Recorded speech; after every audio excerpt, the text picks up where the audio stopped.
Okay, guys, can you guys hear me? So can you guys hear me? You guys can give me a signal when you guys can hear me. Yeah. Okay, perfect. All right, so let's get started. Okay, so welcome to our 2023 AMC10 and AIME Bootcamp. So as a common practice, every time when the AMC or the Euclid, one of the most important math competition is pretty much around the corner, we're going to have a bootcamp. So the bootcamp is going to give you guys a quick but overall overview about all the math competition, trying to give you guys a lot of focus on the most important concepts that you will be using and the typical problems that you will be expecting in a math competition. So pretty much the same thing for this year. We're going to have a 10 lecture session. In this session, we're going to give you guys the most important concepts that you need to know in order to go to the 2023 AMC10 math competition, and also most of the important type of problems and some tricks here and there, how to expedite your entire problem solving process. So before we move to today's lecture, here's a quick overview of what we're going to be talking about in our 10 lectures. In these 10 lectures, we're going to cover the most important things for the 2023 AMC10 math competition. We will get started with the 2D geometry, which is a very important part. I would say most of the students have many problems with the geometry-related topics. So this is what we're going to be covering today's lecture. Moving forward, the next lecture, we're going to go to the 3D geometry. So most of the time, the 3D geometry is nothing but an elaboration from the 2D geometry. In the North American math competition, we don't really test you something real 3D, but it's actually a combination between the 2D and kind of the technologies from 2D world to 3D world. So having a good understanding how to do this elaboration from 2D to 3D is actually the key topic we're going to talk about in the upcoming lecture. And moving forward, in the third lecture, we're going to talk about the coordinate geometry, which is actually using the algebra way to try to solve the geometry problem. You can take it as a liaison or like a transition from the pure geometry problem all the way to the algebra part. Okay? And then starting from the fourth lecture, we're going to use 3 lectures talking about algebra. Algebra is actually the first concept that people see from pretty much day one, right? You went to elementary school, you learn how to count numbers, how to do calculations. So these are all considered to be algebra. So unlike the concepts that we learn all over the places, algebra also has a bunch of focus. So in our lecture, we basically going to give you 3 lectures talking about the most important things from algebra.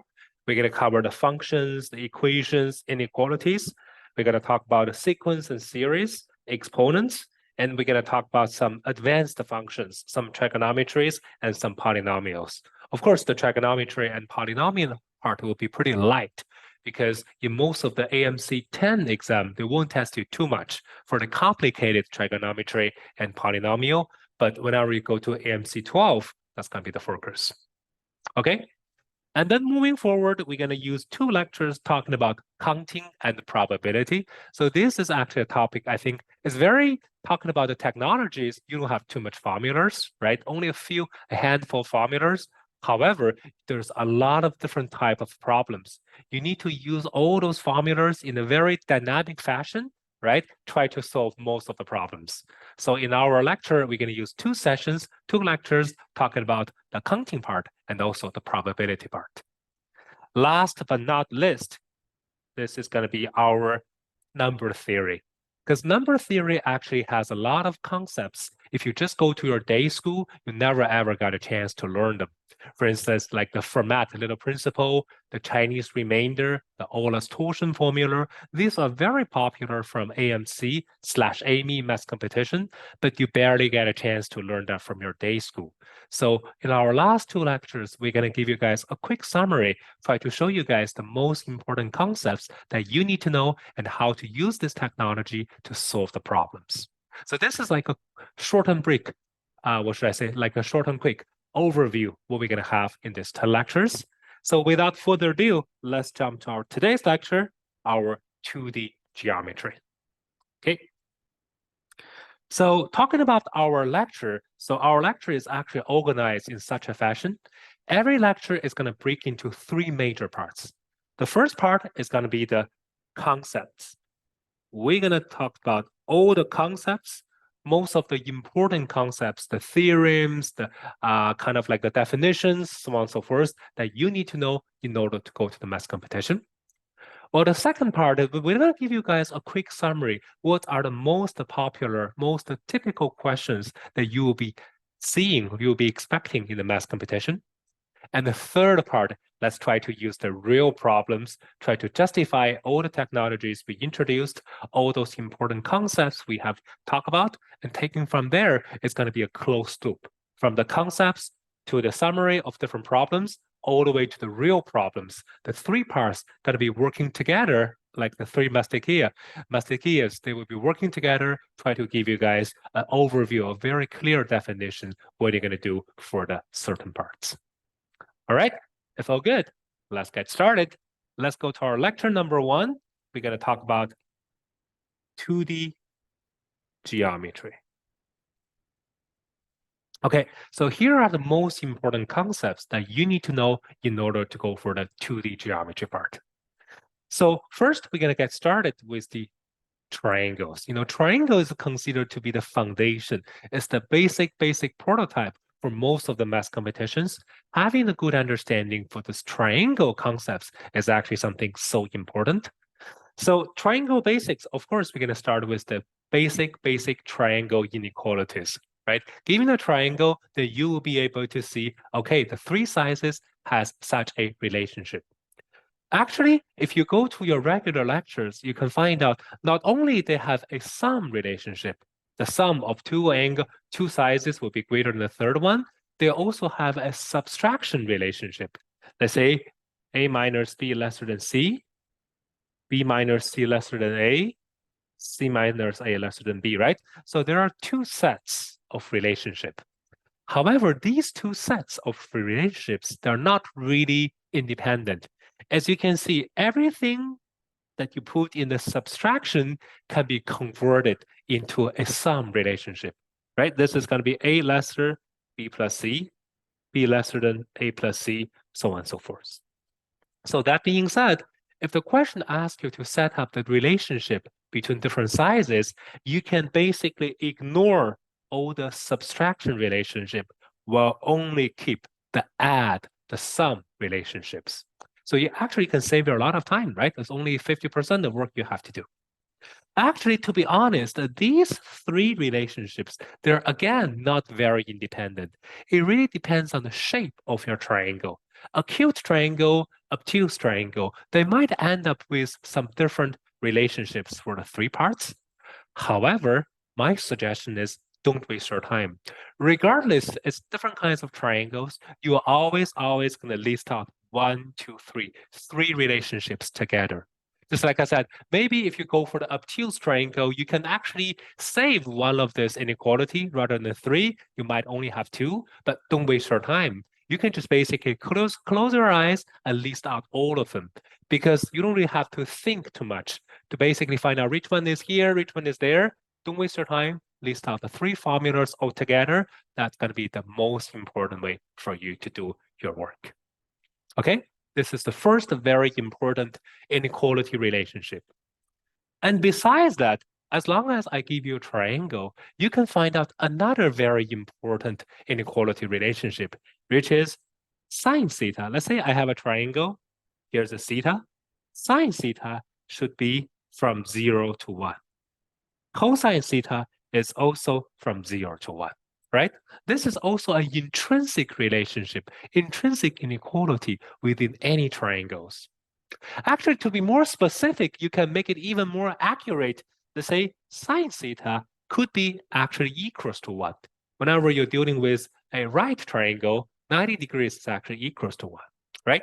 And similarly, cosine theta can also be basically having this, right? From this 0 to 1, you can actually have this. And if you want to go one step forward, for cosine theta, you might have a obtuse triangle, right? In that case, the cosine theta might be even lesser than 0. So you can actually do something like this. sine theta, cosine theta, the absolute value between the two guys are actually between 0 and 1.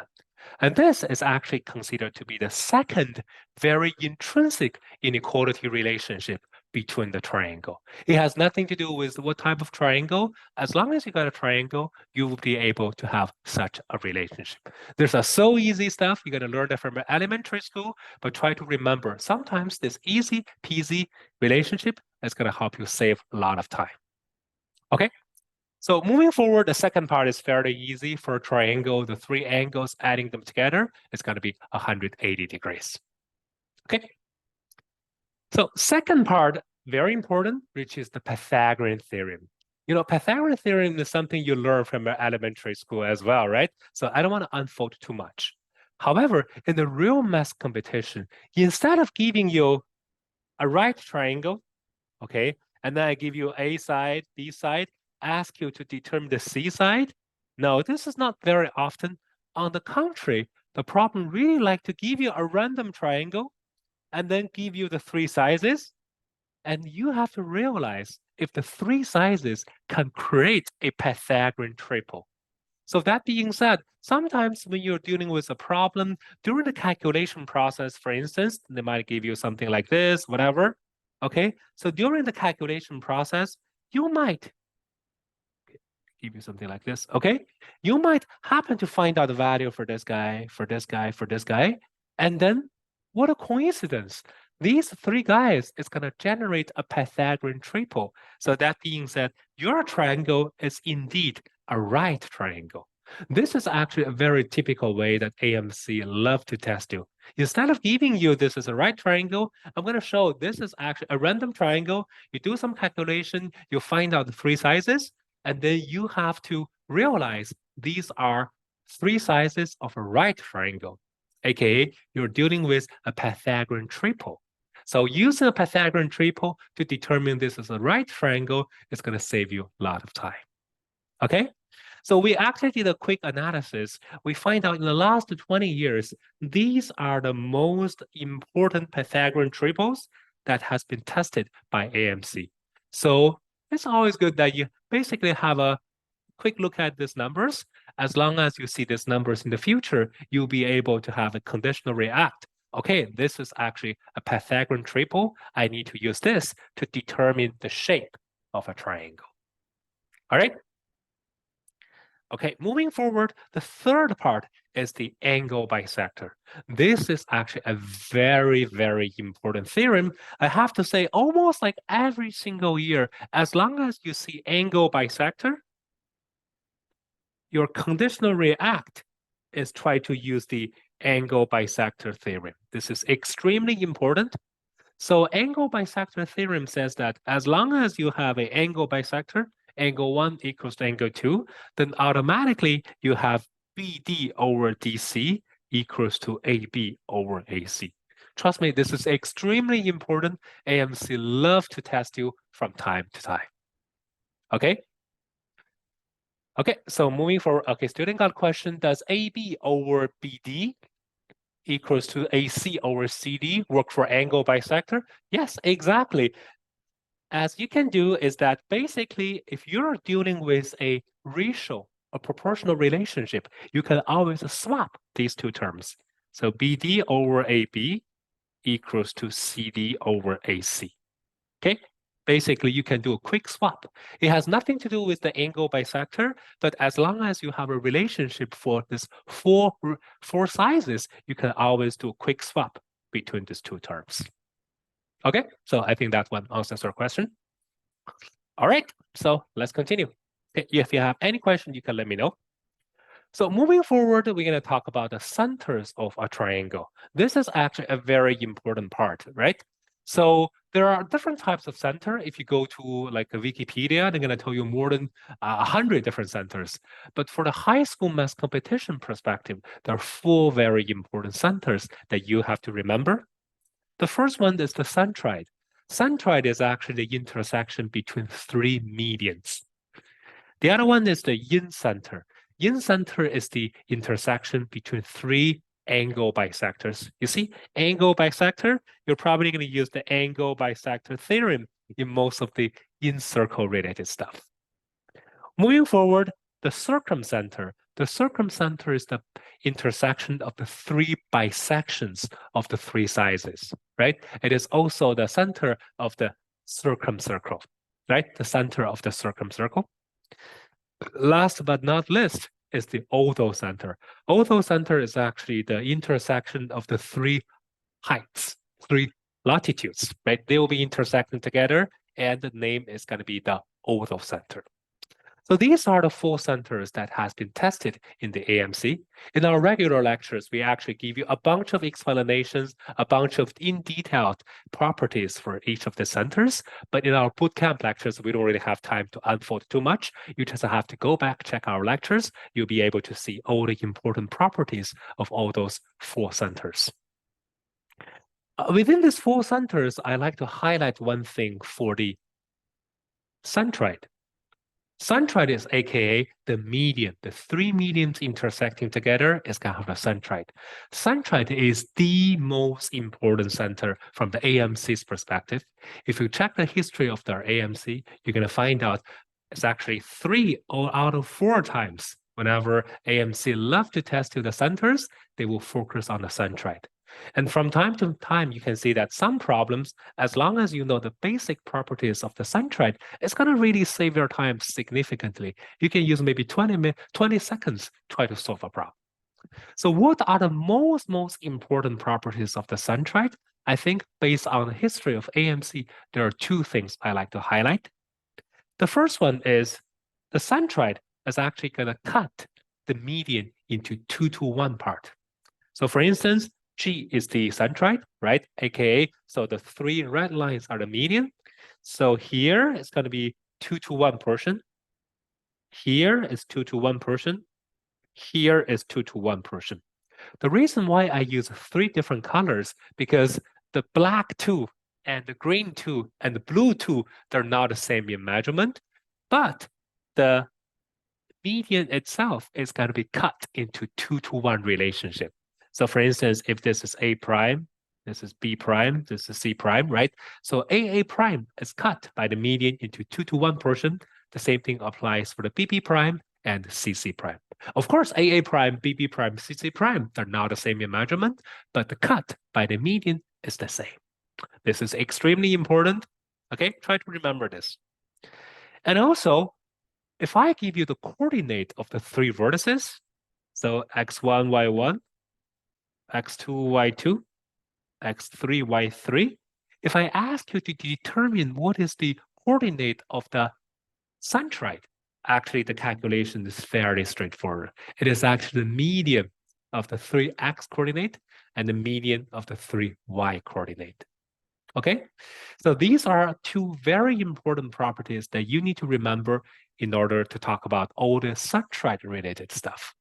And also the centroid has another name.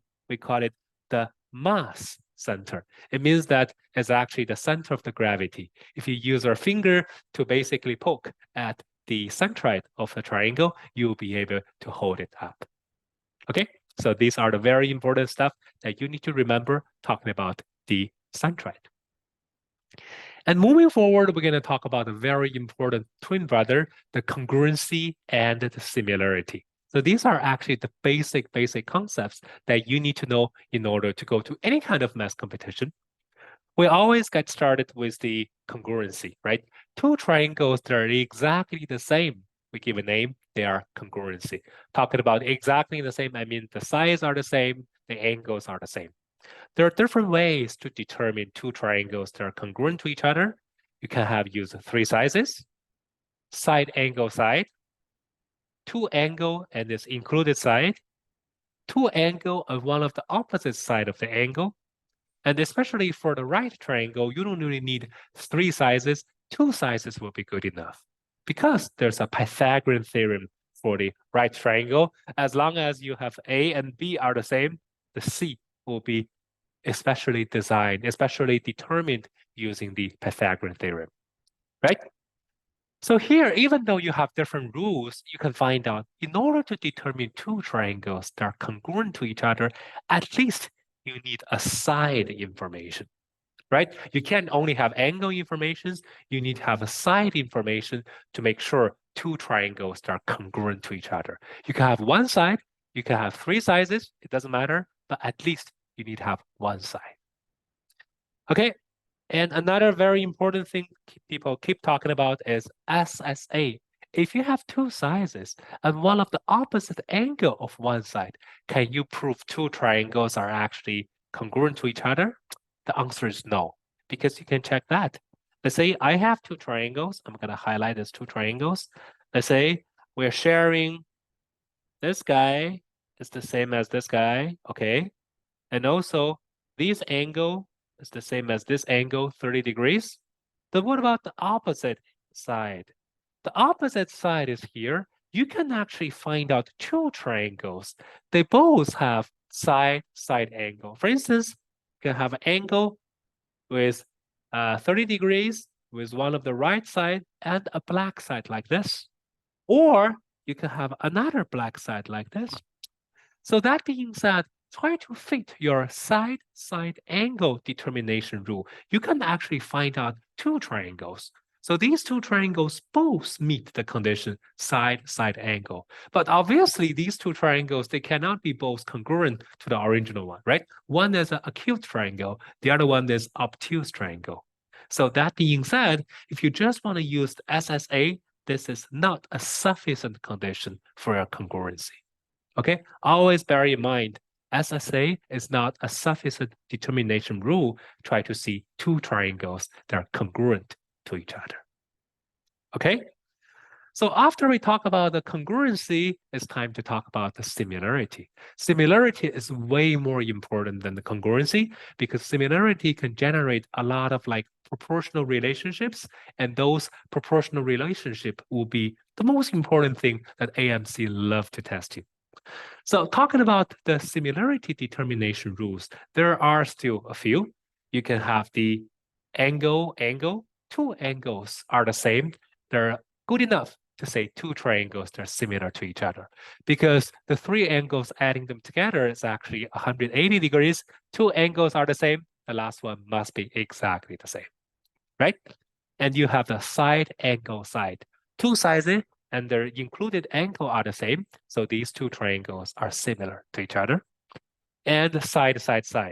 Three sizes, they are proportional to each other, then you'll be able to see those two triangles are similar to each other.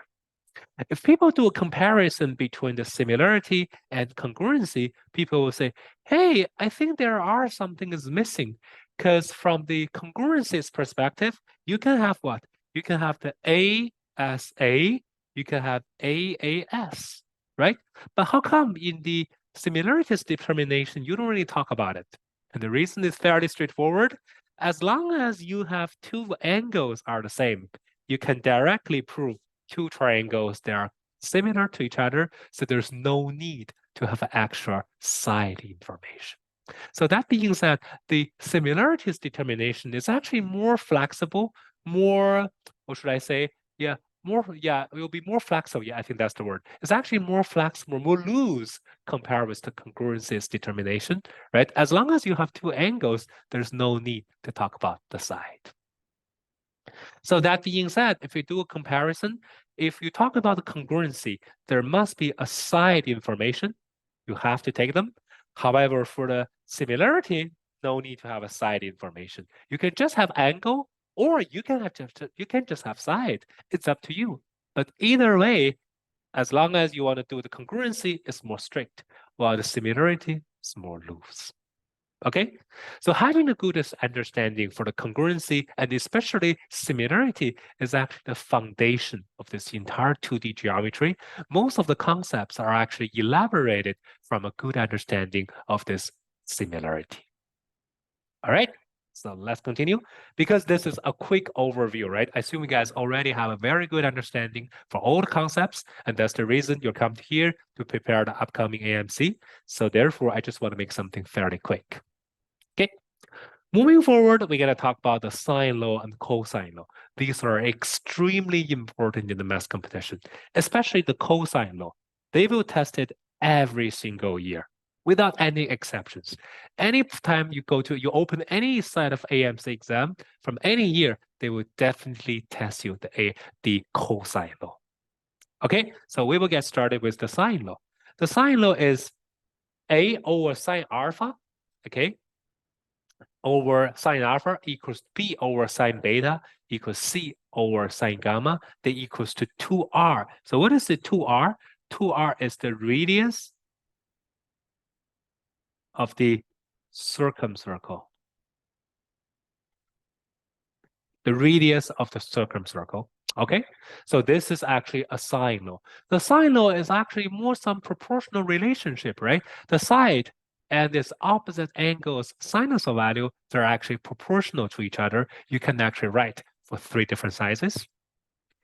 And then we come to the cosine law. Like I said, cosine law is extremely important. Cosine law actually builds up the relationship between the side and the angle. So for instance, if we use the cosine A, will be B squared C squared minus A squared to BC, right? This is a very basic written form for the cosine A. As you can see, for this cosine law, you can basically use the side information to determine the angle information. On the right-hand side of this equation, there's only side, right? You have 3 sizes. On the left-hand side of this equation, you only have angles. And cosine law is actually the perfect liaison that makes the connection between the cosine, between the, what should I say, the angle of a triangle, and also the side of a triangle. And also, I want you guys to remember, we're going to learn so many rules all over the places, and cosine law will be your number 1 rule. As long as you see any problems, you totally get lost, you have no idea. Please have to mute yourself. You're actually in an open lecture. If you talk, people will understand your talk. People will hear you. Okay, I'm gonna mute you. Then I'm gonna mute you. Okay, so all the students, please do us a favor. Try to mute yourself, because if you have a background noise, all the students might be able to hear you. Okay, so let's continue. So that being said, having a good understanding for the cosine law is very important. In these later examples, you're going to find out, sometimes when we have no idea how to get started, always try the cosine law. Okay? And moving forward, after we have the basic knowledge of the triangle, we actually go to the quadrilateral and the polygons, right?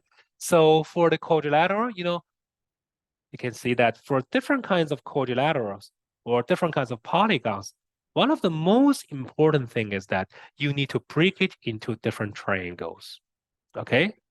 Because triangle is considered to be a foundation. It's the prototype. Everything will be elaborated based on triangle. So when you're dealing with some weird, complicated quadrilateral or even polygon, try to break it into different triangles, and that's going to help you a lot in the calculation process.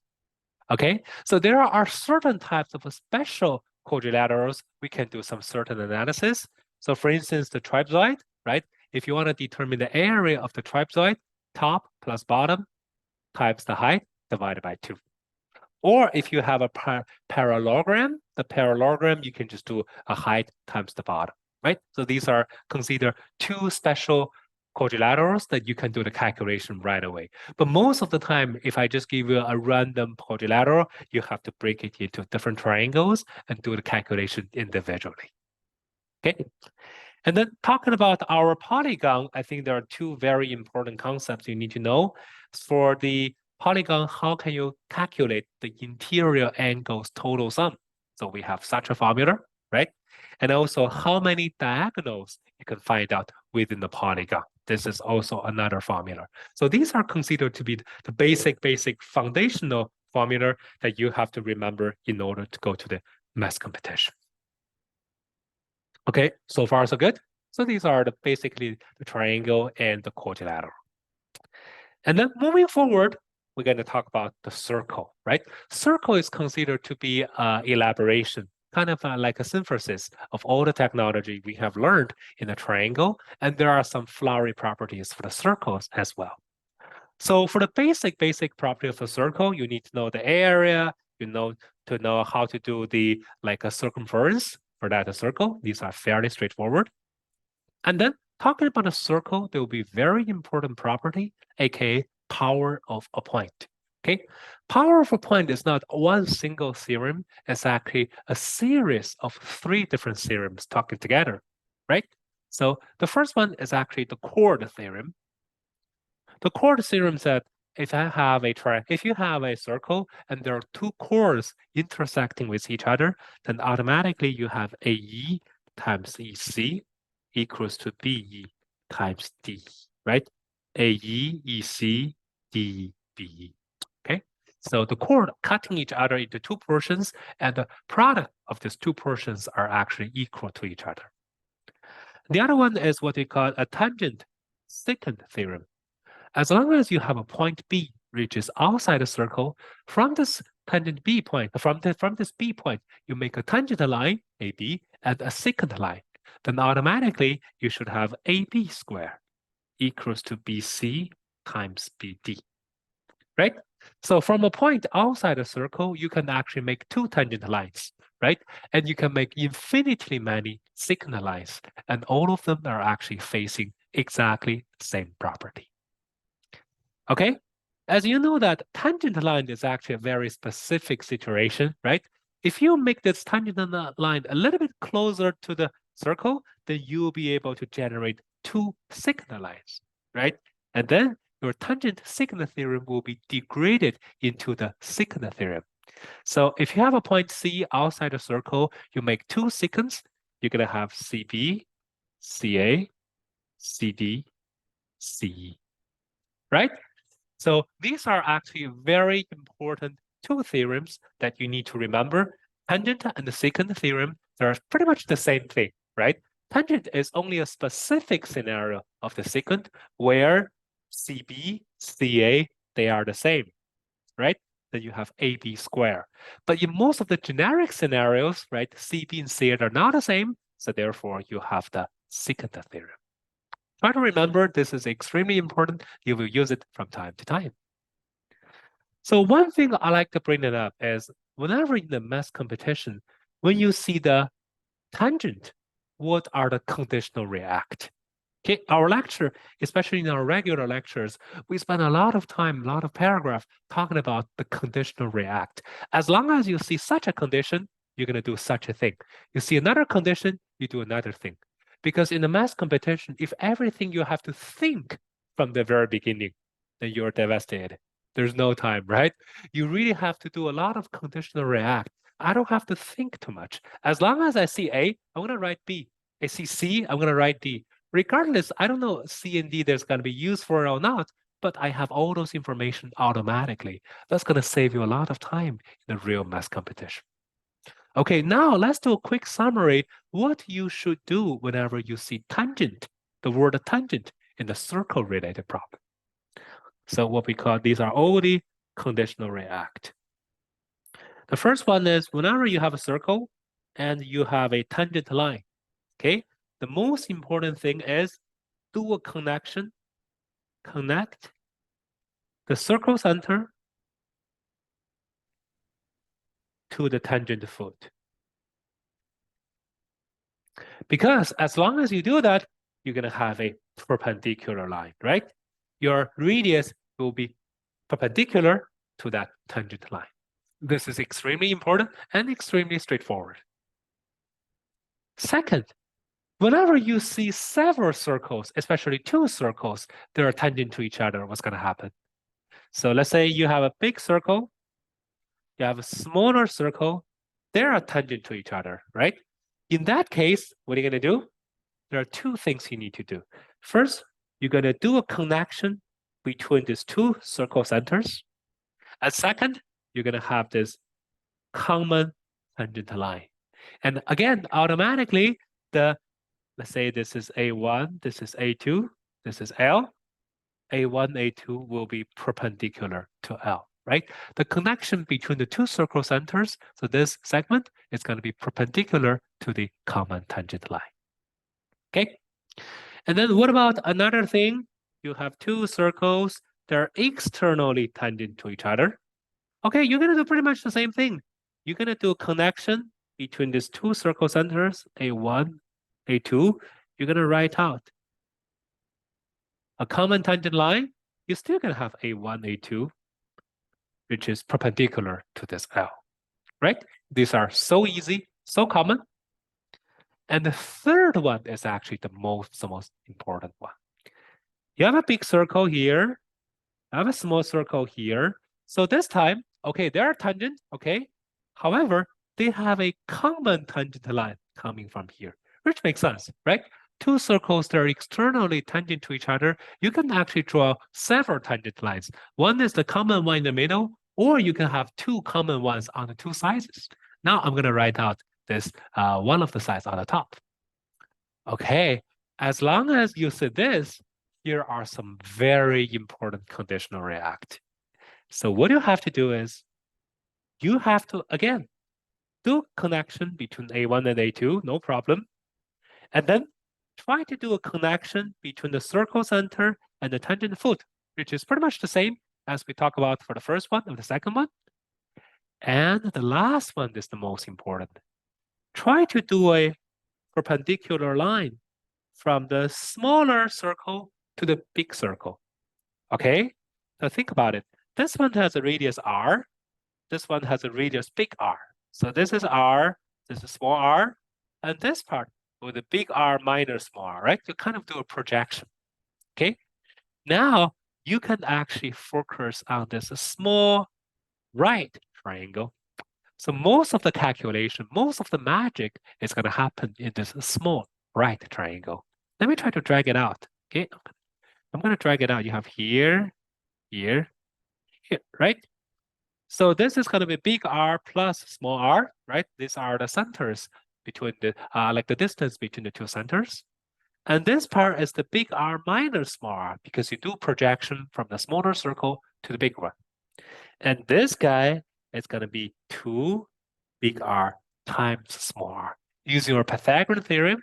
So that being said, you will be able to find out this guy, I'm going to use the color maybe blue, this guy equals to 2 root big R small r, and the same thing, 2 under root big R small r.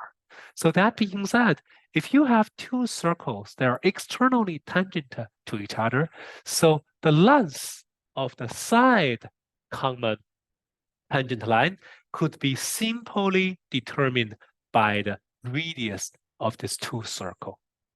Two circles that are externally tangent to each other, the length of the side tangent line could basically determine, or we say could solely determine using the radius of these two circles. So this is basically how you're going to do the calculation to find out the measurement of the common tangent line.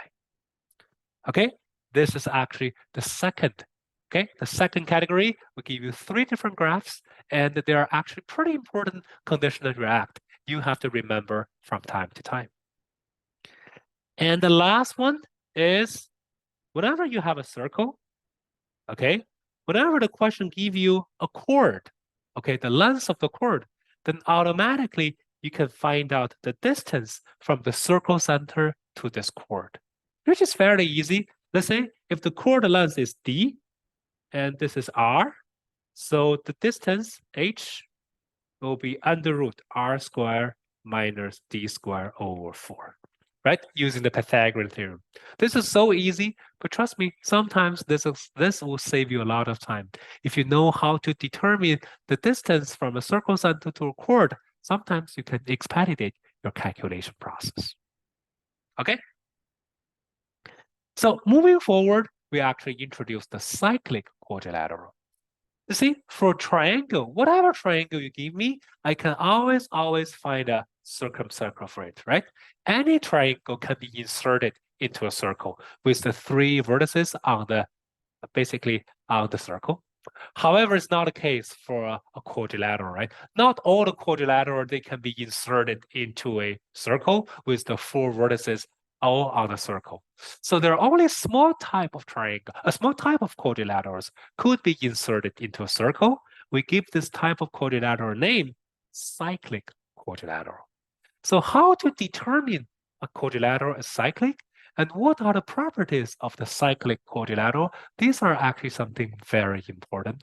And you know, AMC love to test you from time to time. There are actually several rules that you can do the determination. But one of the most important rules is actually try to measure the opposite two angles. If the opposite two angles are supplementary to each other, aka the two red guys adding them together equals to the two green guys adding them together equals to 180 degrees, then this is going to be a cyclic quadrilateral. And vice versa. If you have a cyclic quadrilateral, you can find the opposite two angles are actually supplementary to each other. So this is actually a sufficient and a necessary condition. A sufficient and a necessary condition. Okay? And another one which is not really listed out here, but I think it is also very important, is that, let's say, when you have a triangle, when you have a quadrilateral, so this angle is the same as this angle. AKA, they are both facing the same side. DC side actually facing these two angles. Angle DAC is the same angle DBC. As long as you have such a property, you can also say this is a cyclic quadrilateral. Okay? And this is also a sufficient and necessary condition. As long as you have a cyclic quadrilateral, then you'll be able to find, okay, if two angles are facing the same side, they should have the same in measurement. Same thing, you don't really have to just go for these two blue ones. You can say, what about these two guys? They're also both facing for the same side BC, right? So angle BAC, the same angle BTC, they can do exactly the same thing to determine a cyclic. So having a good understanding for these two important determination rules could be crucial from time to time. And also, how can I determine in a faster way, how can I determine the area of a quadrilateral? Previously, I mentioned, if I just give you a random quadrilateral, there's no way for you to determine the area. You have to break it into two triangles, right? However, if you have a cyclic quadrilateral, so you can actually have a faster way to try to determine the area of it. So if the cyclic quadrilateral has A, B, C, D as their four sizes, then you can actually determine the S, which is half of the sum of the four sizes. And the area of this quadrilateral could be written as under root S as minus A, minus B, minus C, minus D. A quick question. So this formula, is it like a little bit familiar to you guys? Did you see something similar, something quite alike for such a formula? Do you have any deja vu for this? Who can tell me? Maybe Kevin? Yeah. Oh, yes, I see Sophia. Yeah, right? That's actually the Heron's formula, right? So Heron's formula is pretty much for a triangle, not for a quadrilateral. But bear in mind, all the triangles, they should have a circumcircle, right? So triangle is indeed could be inserted into a circle. So you can actually have the triangle's area, P minus A, P minus B, P minus C, right? And P equals to half of A plus B plus C. You see, this is actually something very harmonic, right? Something you learn from a triangle could be so similar to a cyclic because they're both what we say you can insert it into a circle. They're both cyclic. As long as the shape is cyclic, you'll be able to use such a way try to determine the area of a shape. Okay, so let's continue. So number 12, we're going to talk about the Ptolemy theorem.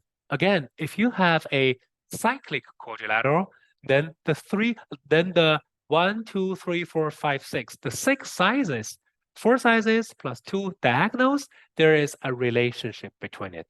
As you can see, AC, I'm going to highlight it. AC is here, the 2 purple one. BC, AD are the 2 red one.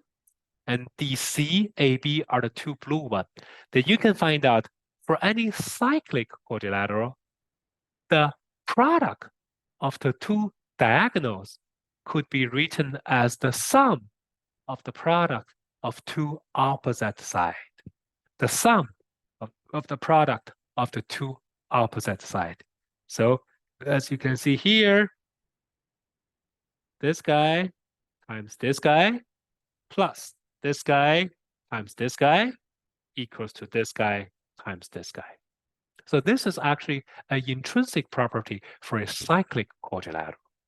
And also, like I said, for most of these cyclic quadrilateral properties, they're actually sufficient and necessary.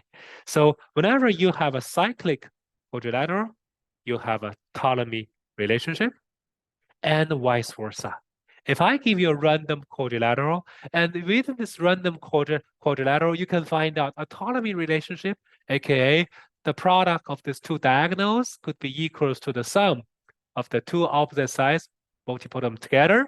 If you have that, then you can claim this quadrilateral is actually a cyclic quadrilateral.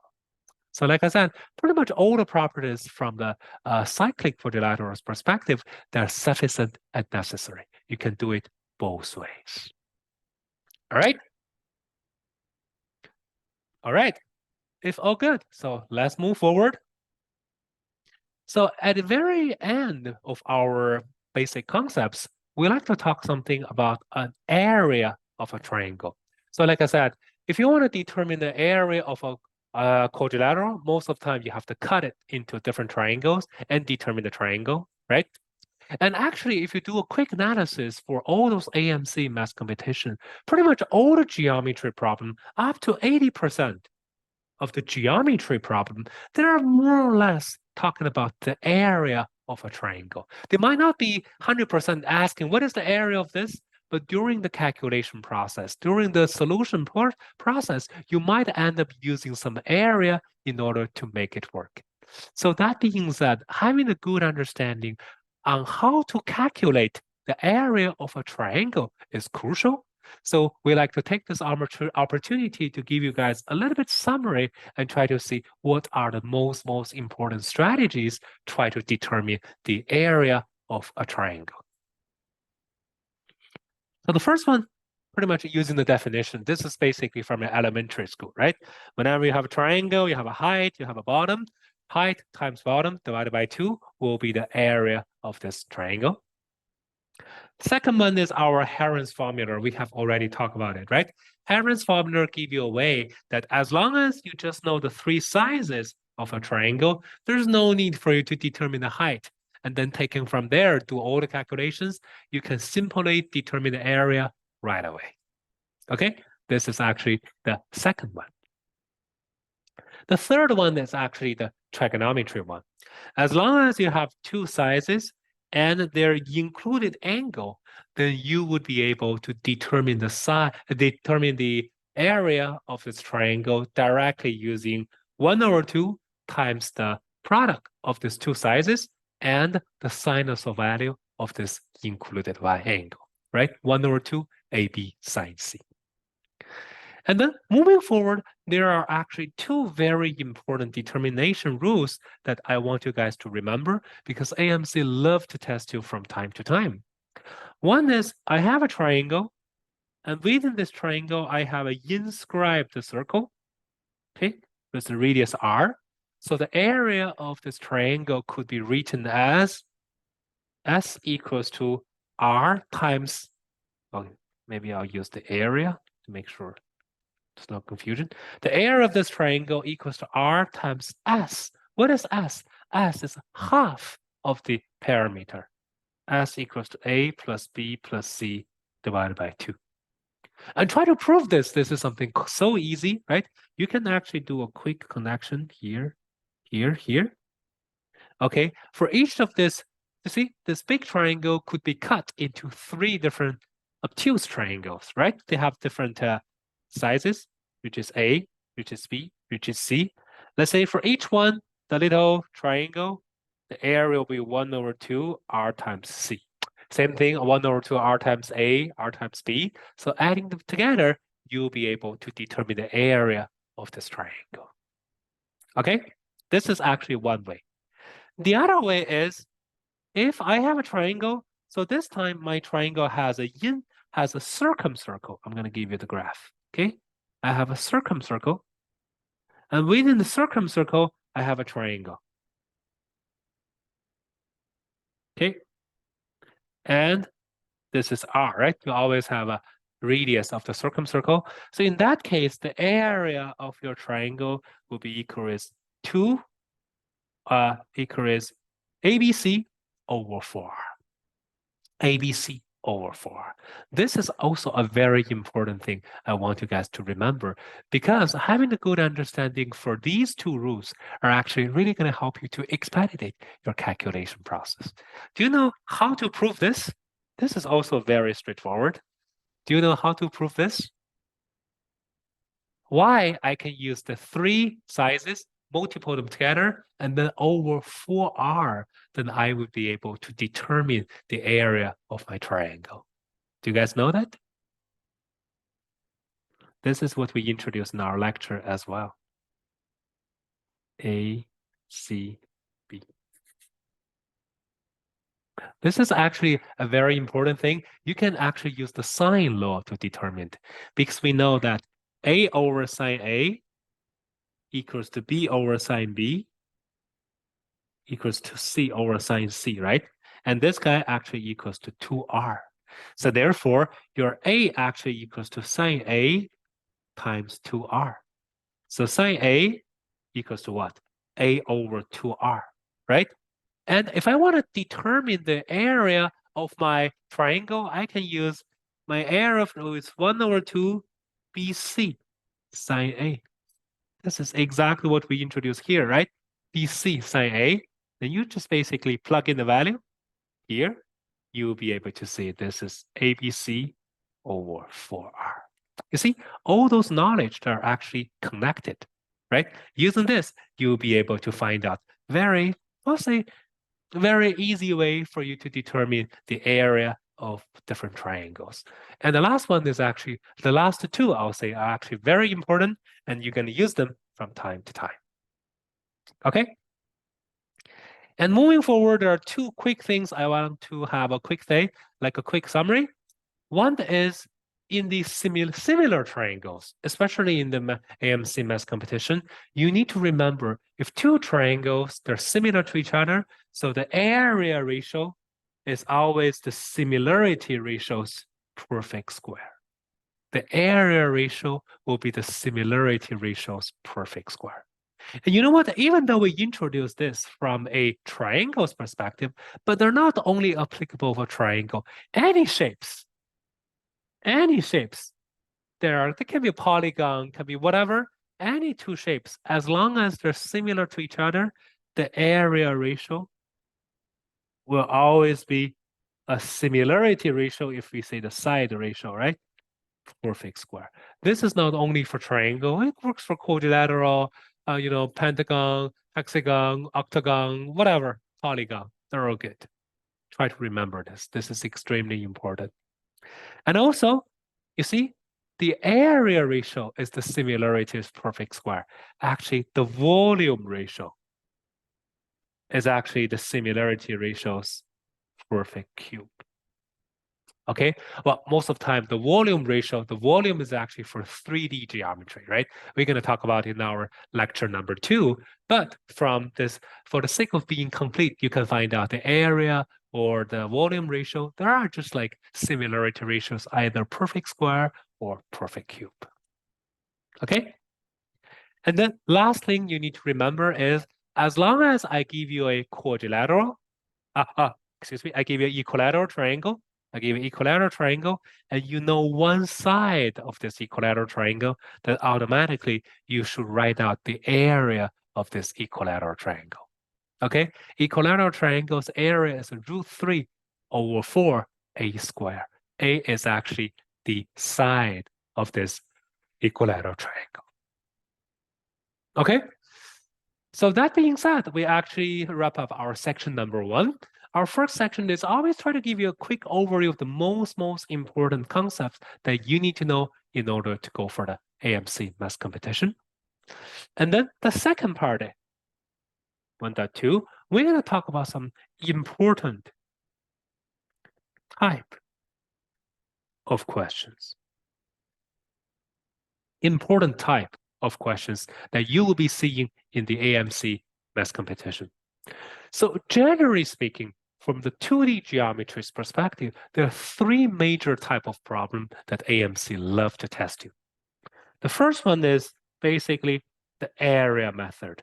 The question is going to give you some weird shape, like whatever, and ask you to determine the area.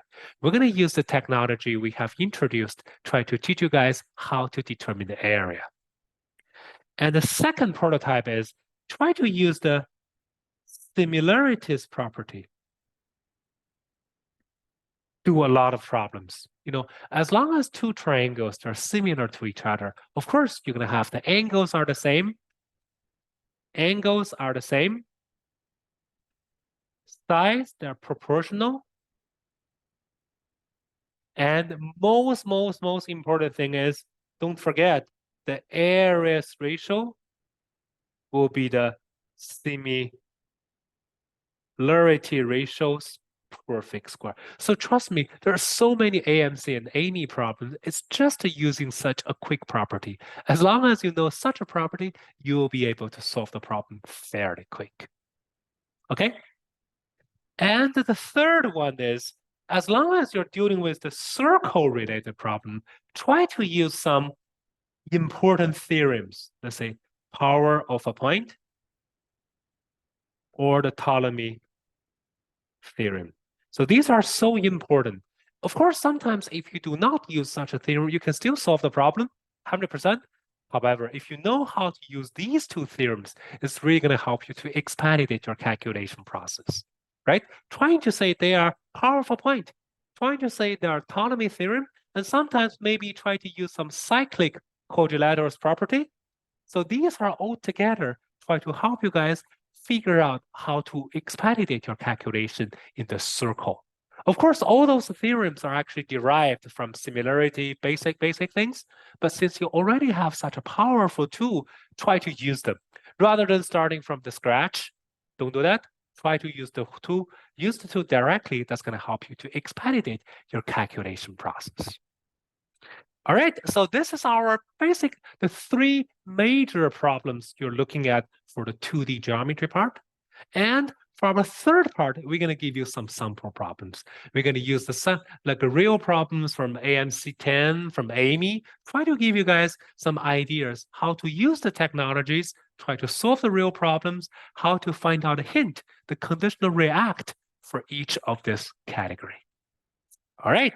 So if I go to section number 3, we're going to go for real problems. All our lectures are actually basically organized in such a way, concepts, important types of problems, and the real problems. So let's go to our category number 1. I'll say 3.1, area method, right? This is the important thing we want to talk about first, area method. Let's go for our first problem. Our first problem is a problem that comes from 2017 AMC10B, question number 21. We always give you guys the last 5 problems, try to give you guys to see how you can utilize the technologies we have introduced, try to solve it. Okay, so let's try to read the problem first. So I'd like to show you guys how you can read a problem. As long as you see certain word, a certain action word, what are the conditional react, right? Whenever you read them, you need to have some response, right? If there's totally a white noise, right, it doesn't make sense. In triangle ABC, you have AB equals to 6, AC equals to 8, BC equals to 10. Conditional react number 1. As long as you see 3 sizes of a triangle, the question gives you 3 sizes of a triangle. What are you going to do? Who can tell me? We just introduced that in our pretty much section number 1. It's a right triangle. Is it right? Exactly. Try to see, this could be a Pythagorean triple. Yeah, this is not always guaranteed, right? Sometimes they are, sometimes they're not. But as long as you see that, then you will be able to find out, okay, this is kind of a conditional react that I have to deal with. Okay, So this is actually a right triangle. So let's continue. And D is the midpoint of BC. Okay, midpoint, I have to highlight it because we know that in the right triangle, if you have a midpoint in the median, like the midpoint in the hypotenuse, you know the median of the hypotenuse is actually 1/2 of the hypotenuse, right? So let's continue. With all those information, what is the sum of the radii of the circle inscribed in triangle ADB and ADC? Okay, I need to have a graph, right? For all those kind of geometry problem, a graph is actually extremely important. So I have a triangle. This is A, this is B, this is C, and D is the mid of BC. Okay, now I know, okay, AD is actually the median of the hypotenuse. So AD is going to be 1/2 of BC. And then the question asks you, how can I determine the sum of my two radii? One is R1, one is R2. Okay, try to determine the sum of R1 and R2. I basically have to determine R1 and R2. Is there any formulas we have introduced which get involved with R1 and R2? This is pretty much talking about the area, right? So which one we just introduced? Who can tell me? Kevin? Area equals semi-perimeter times radius. Is it right? Yes, that's pretty much what we introduced here, right? How to determine the area of a triangle. That's basically the only one formula that we have introduced so far that you can know how to determine the R1. You see, all those knowledge, they're connected. As long as you see this, you're going to go to your database to find out what formulas we have learned. There's not too much formulas we have introduced. There's only one, right? Using this formula, okay, that is going to give you the area of this triangle.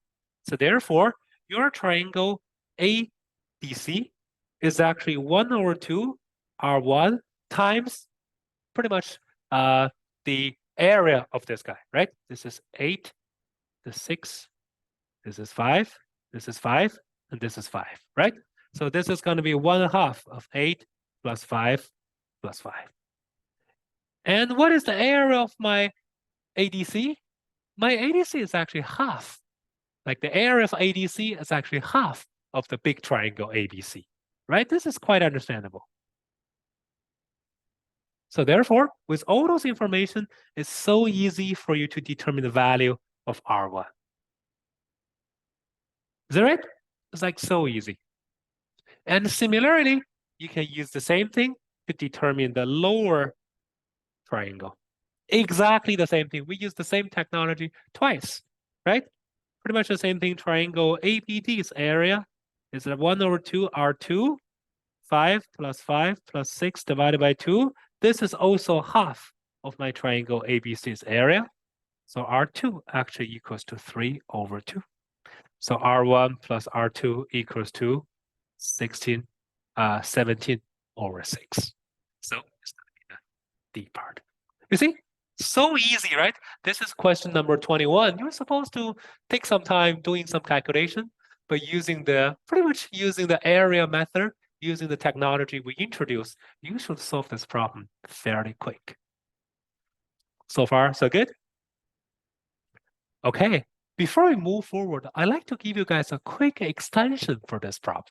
Okay, every single problem, as long as we see something, we have to do some quick extension. The extension is extension. Whenever you have a right triangle, if I want to ask you to determine what is the radius of the inscribed circle, what is the radius of the inscribed circle, there are actually multiple ways to do the calculation. One way is directly, this is A, this is B, this is C, okay? One is directly using what we introduced. So the area of this is actually 1/2 times R times what? A plus B plus C, right? This is the R, the radius of the inscribed circle times half of the perimeter. And this one also equals to A times B divided by 2. And this is the area of this triangle, right? So therefore, this is going to be what? AB, A plus B plus C, right? This is the first way how to determine right triangles, inscribe the circles radius. Okay. And also, we have another way try to determine it. I don't know if you guys know that.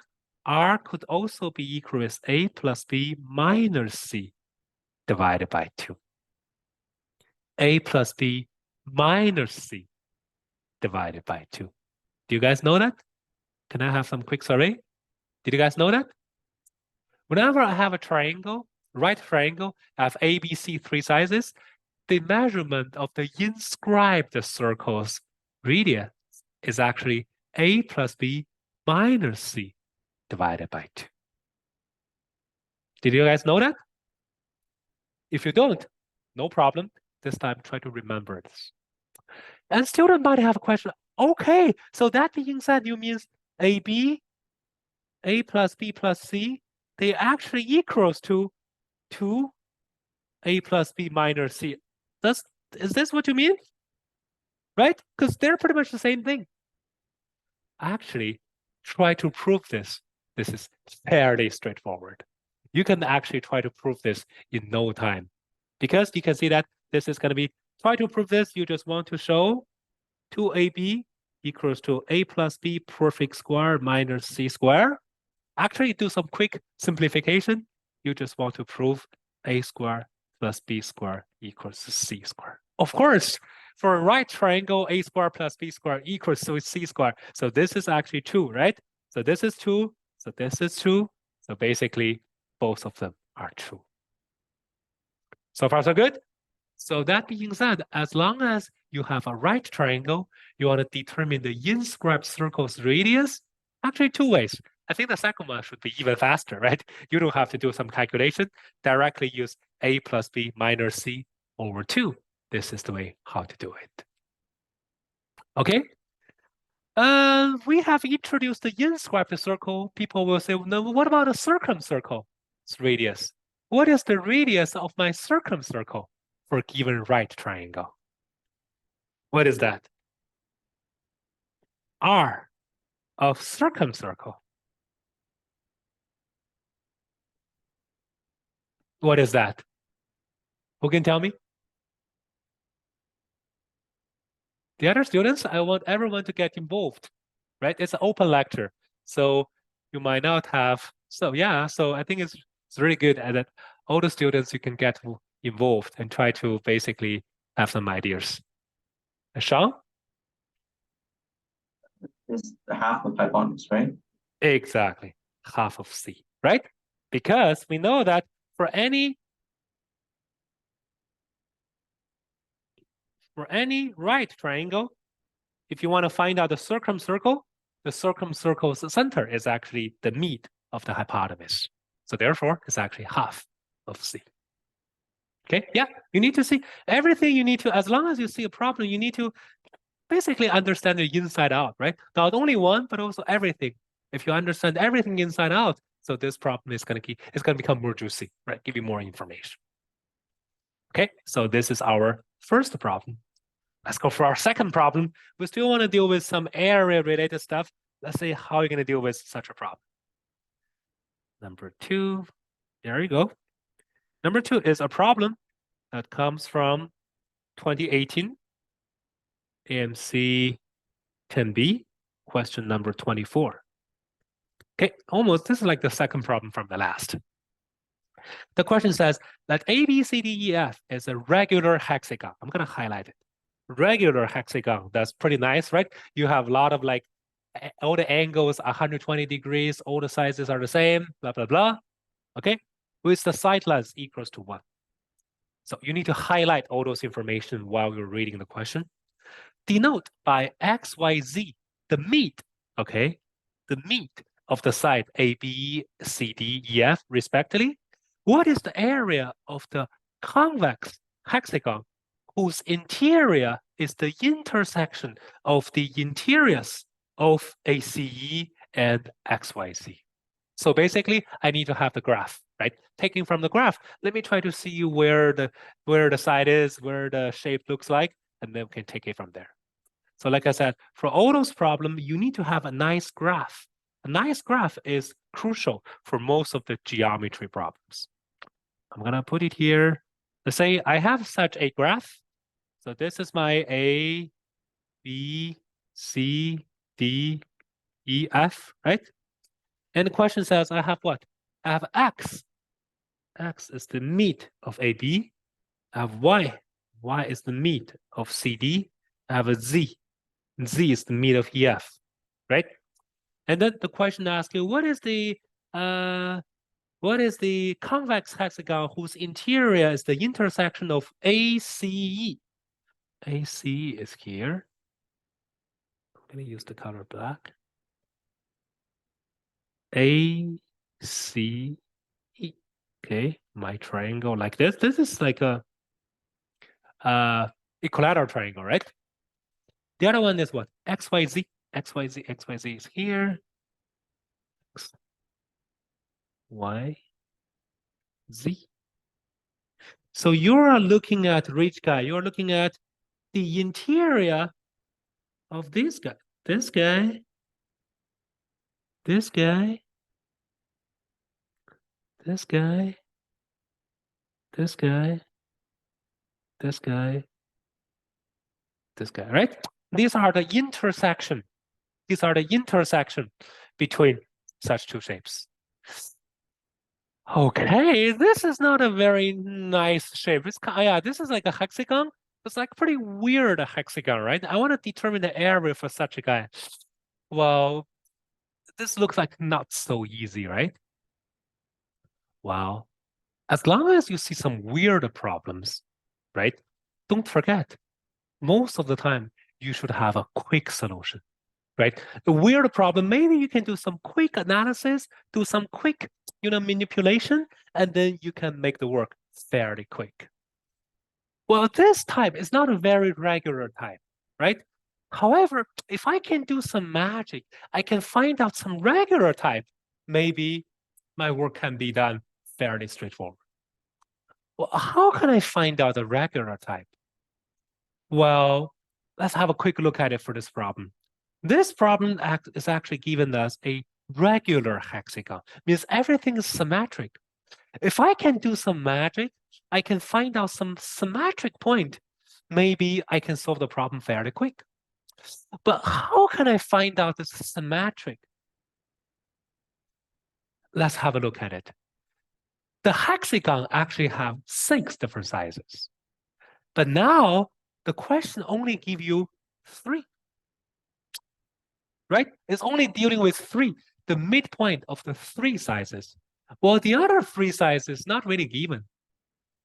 Maybe, I'm just saying maybe, I don't know why, but maybe if I try to point out the midpoint of the other 3 sizes, maybe there are some magic. I can try to solve the problem using some magic. I don't know, I'm just guessing. Because if I give out all the midpoints, maybe something can speak for themselves, right? It's worth trying. So I'm going to do something like this. I'm going to find a midpoint of here, here, here. Okay, I'm going to give a try to see what's going to happen. Do a connection here. Do a connection here. Do a connection here. Okay. After I did my connection, I actually find out, you see, this guy. My graph is not so good, right? But generally speaking, you understand what I mean. So the original shape can actually be cut into a regular hexagon. Like the red one should be a regular hexagon. My graph is not so perfect, but you understand the point, right? Like the regular hexagon, the middle one is actually a regular hexagon plus the 3 green parts. Is it right? Oh, so it looks like the original shape, like the weird shape, can be cut into a regular hexagon plus 3 green triangles. Okay, if I just do my work one step forward, this regular hexagon, if I do another cut, I'm going to use the color maybe red, here, here, here. Okay, so it looks like the shape actually equals to a regular hexagon plus 3 triangles, right? And if I do a little bit forward, I find out the regular hexagon is actually 6 equilateral triangles plus 3 right triangles. Who can tell me this right triangle and my equilateral triangle, is there any relationship between it? My green right triangle and my red equilateral triangle, is there any relationship between it? Who can tell me? Are they just like random 2 different triangles, or there are some relationship between it?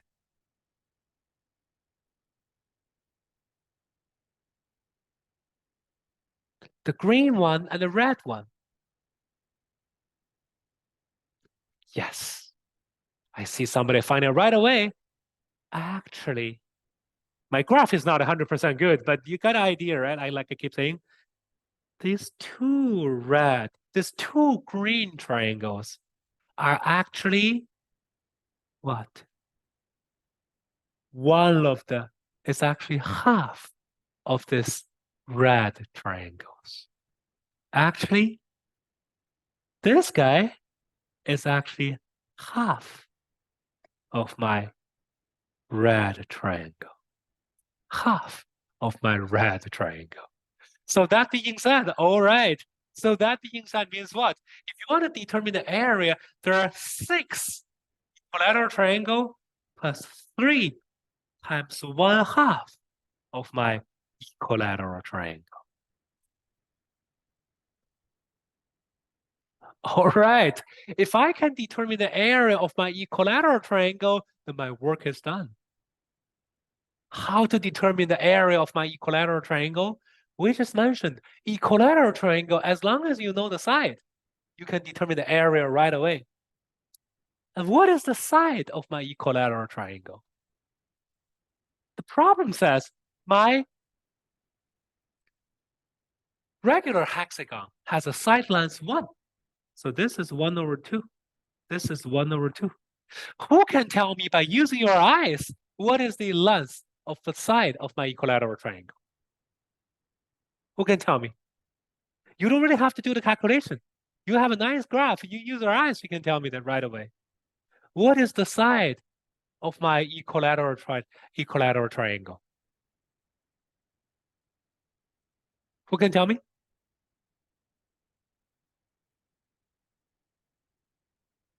Who can tell me?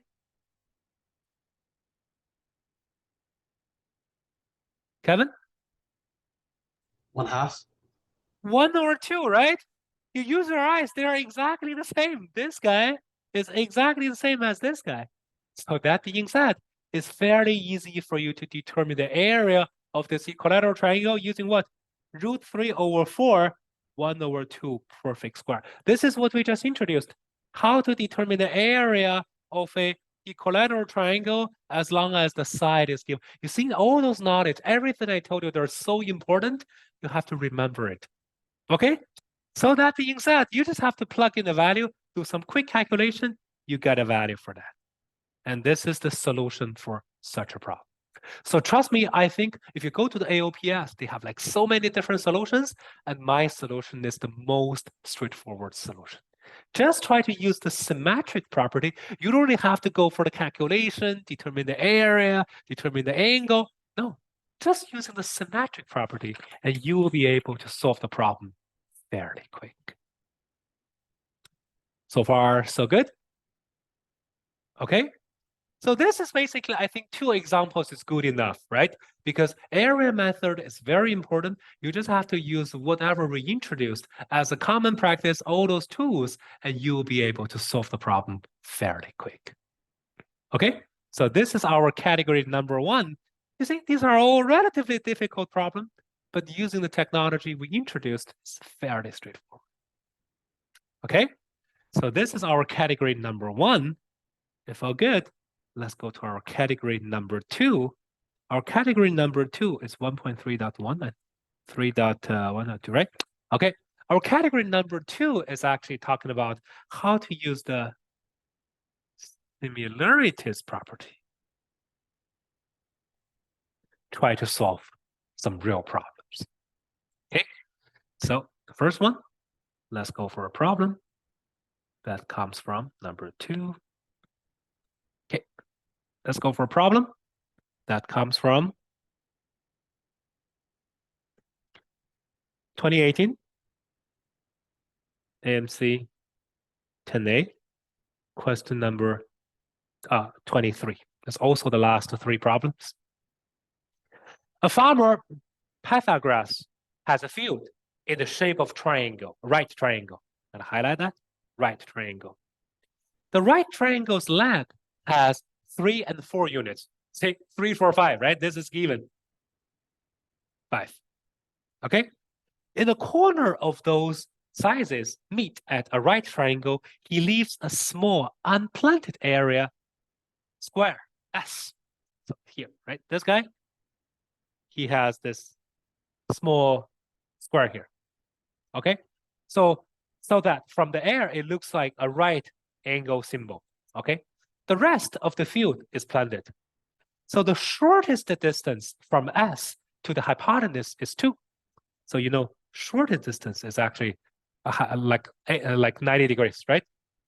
This is 2. With all those information, the question is asking, what is the fraction of the field which is planted? So basically, you need to determine or find area S, right? Area S is unplanted, and then you do a 1 minus, you get a planted. Okay, try to do such a problem. Okay, I think the $1 million question is you need to find out S. If you want to find out S, you probably want to find out the side, right? X. If you have the 2 sizes, you get a value for S. Okay, how can I find out the value S? How can I find out the measurement for the one of the side of this triangle, of this, what is called, square? Okay, I got a student who actually have a solution like this. I don't know if you guys can tell me his solution is right or wrong. He said, okay, no problem, I can do this. I'm gonna say this, right? Okay, I'm gonna just basically do a thing like this. I'm gonna do a connection between here. You're telling me this is 2. This is 3, this is 5, this is 4, this is 5. So therefore, the height will be what? 5 times the height equals to 3 times 4. So my height will be 12 over 5. So this is the total one, 12 over 5. And then I know this is 2.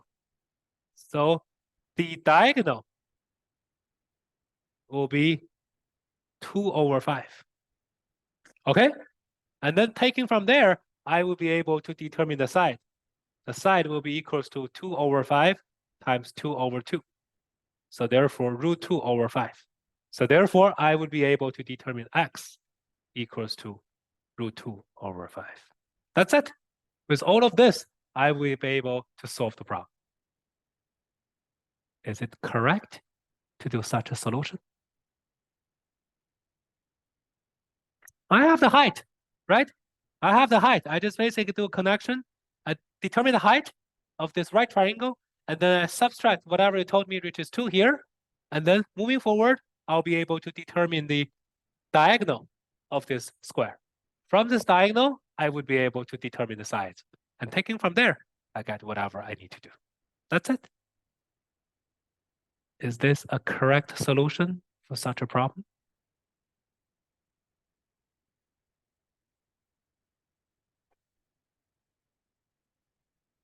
Who can tell me? Many students just do it fairly quick. If yes, why? If no, what are the mistakes? What is the issue for such a solution?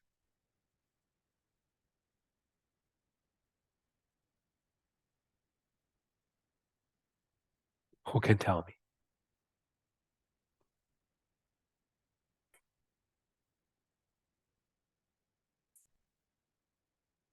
Be asking for Kevin.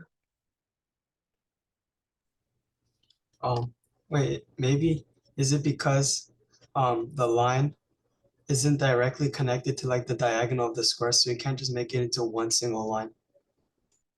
Okay. Okay. What about the other students? Yeah, I think that's a very nice answer. What about the other students? Charlie Lee? What do you think? Yeah, if it is connected, then it would be a 45, 90, and 45 degree. And so it wouldn't add up correctly.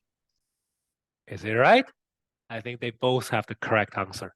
Because if you do a quick connection here, if you want to do a connection between these two guys, oops, I'm gonna make it thinner. So this is going to be a 45 degree, right? For sure. It's the diagonal of the circle, of the square. However, if you check this guy, this is definitely not 45 degrees, right? Because you have a 3, 4, 5. So that being said, if you do a connection between these two parts, those 3 points, number 1, number 2, number 3, they're not collinear. Is that right? That's the breaking point. That's the $1 million question for such a part.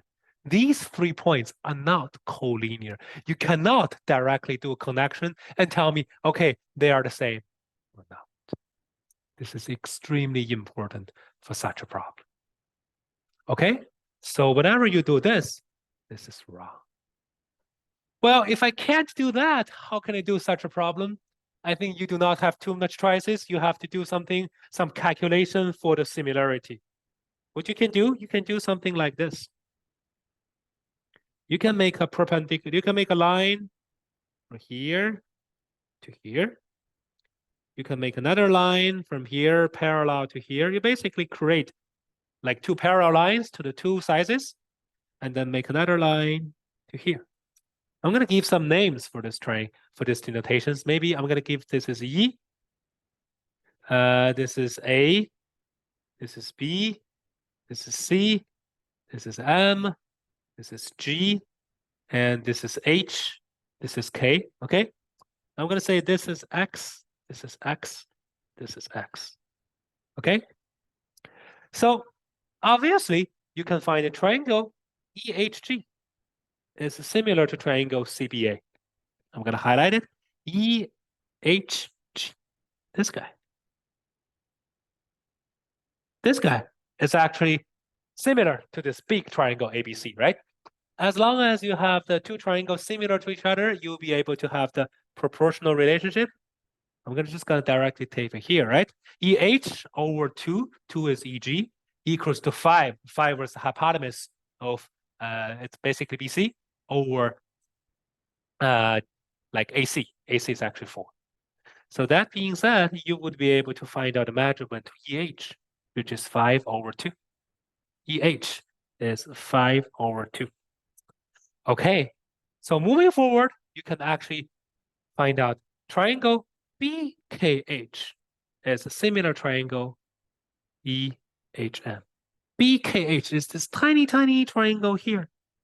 BKH, this tiny, tiny triangle here is actually similar to triangle EHM. EHM, this guy. Okay, so that being said, you'll be able to find EH, KH equals to X. So therefore your BH equals, your BK equals to 3/4x, right? Because this triangle is a 3-to-4 relationship. If this guy is X, so this guy is going to be 3/4x. Okay, as long as you have this, I think the following part will be fairly straightforward. You can focus on this guy. It's actually 5/2. This guy equals to X. So if you check the side AB actually equals to what? Actually equals to X plus 5/2 plus 3/4x. And AB actually equals to 3. Right? So therefore, you'll be able to find out a value for X. X is 2/7. As long as you have X 2/7, then you will be able to find out what is the squares area over the big triangles area.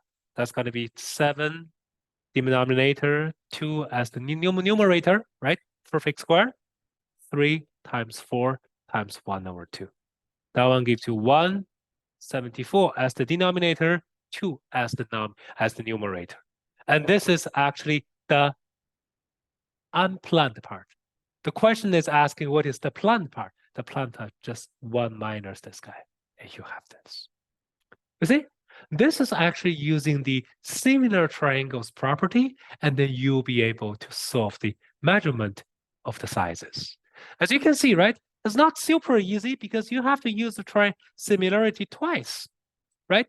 Using the twice of similarity, you'll be able to transfer the relationship from one side to the other, and then you're going to find, okay, let's focus on this side, okay? This side. If I find out the relationship for each of this little segment, adding them together, I will be able to find out the equation which only has X. And taking from there, you'll be able to determine the entire calculation of such a shape. See, this is actually a direct application using the similar triangles property, and you get what you need. So far, so good? Okay. If all good, let's go for an AIME problem. Okay, AIME problem. Let's try to see. I can still use the interesting property from the similarity, and I can try to solve some interesting problems. Okay, I'm gonna here, 2. There you go. This is a problem that comes from 2004 AMC2, question number 13. It's question number 13, but trust me, this is a fairly easy AIME problem. As long as you know the property of a triangle similarity, you can solve the problem fairly quick. So this problem says ABCDE is a convex pentagon. You have all those parallel relationships, ABCD, BCAD, ACBD. And then you have ABC equals to 120 degrees. AB, BC, DE, they're given. With all those information, given that the ratio between the area of triangle ABC and the area of triangle EDB is m/n, where mn are relatively prime positive integers, find a number for m plus n. This is a typical AIME way to ask you a question. So long story short, they want you to determine the area ratio between these two triangles, and taking from there, solve the problem. Again, like I said, if you want to have a nice solution, you need to have a nice graph first, right?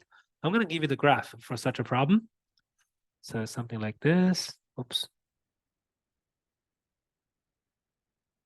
Something like here. I use the color black. Here. Here. Here. Here. Here. Here. Yeah, something like this. A, B, C, E, D. Oh, okay. So AB is parallel to CE, okay? BC is parallel to AD, okay? And AC is parallel to ED, okay? Three sizes, they're all parallel to each other. This guy equals to 120 degrees, okay? AB is equal to 3. BC equals to 5. DE equals to 15. Okay, with all those information, the question asks you the area of ABC. ABC is here, highlighted using red. And the other one is EBD. Okay, EBD is here. I have to use a black one, like the blue one. EBD.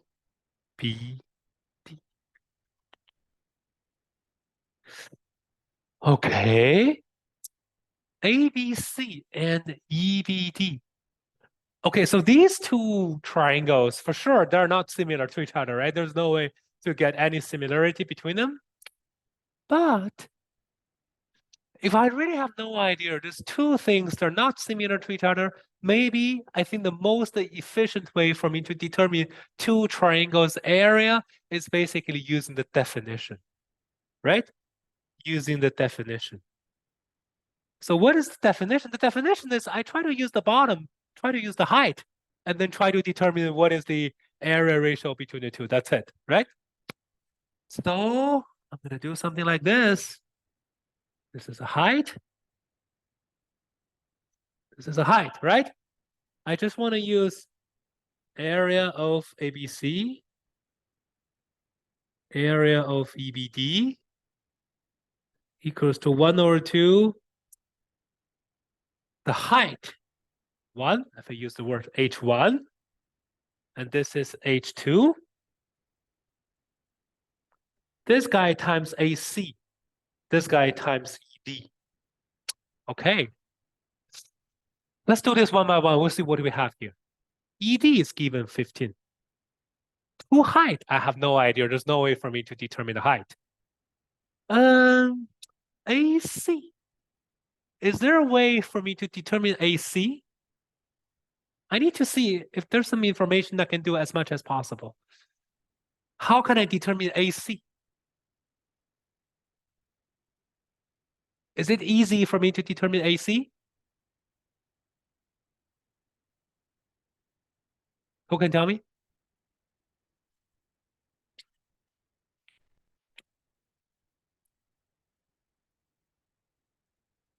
Draw out a right triangle. Not too complicated. I think given the information, you can find out AC right away, directly, without doing any weird, any complicated calculation. Do you still remember I told you there's one theorem, very important. You have to use it all the time. So that's like the number one theorem you have to remember. Still remember? What is the number one theorem that you have to remember? This is what we just introduced in our lecture.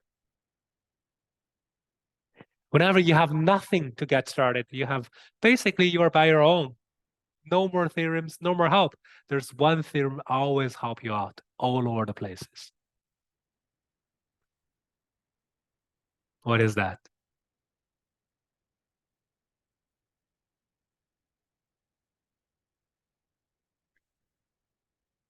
Charlie? Is it the cosine law? That is correct. The cosine law, right? Like I said, if you get lucky, have nothing to get started, the most important thing for you is the cosine law. You have this triangle. I'm going to drag it out. A, B, C. This is 120 degrees. This is 3. This is 5. You can directly determine the value of AC using the cosine law. Is it right? AC will be equals to 7. Don't forget the cosine law. The cosine law is always there. So it never disappeared. So this is a 7. Okay. After this, I think the most important thing is I need to figure out how I can calculate H1 and H2. how I can calculate H1 and H2.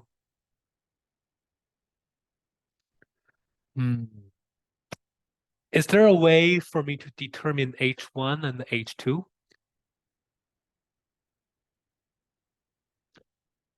You see, now I think we need to get some help from the similarity. My goal is try to determine H1 over H2, right? Maybe there's no need for me to get the real value of H1, H2, as long as I get a proportion between these two, so my work is done. Let's have a quick look at it. Because AB is parallel to EC, BC is parallel to AD. So therefore, this is actually a parallelogram. I'm going to use the color maybe green. So that being said, my green triangle and my blue triangle and my red triangle, they're actually congruent to each other. Is it right? My red triangle is actually congruent to my green triangle. Okay. And moving forward, because AC is parallel to ED. So that being said, my black triangle is actually congruent, is actually similar to my green triangle. Is it right?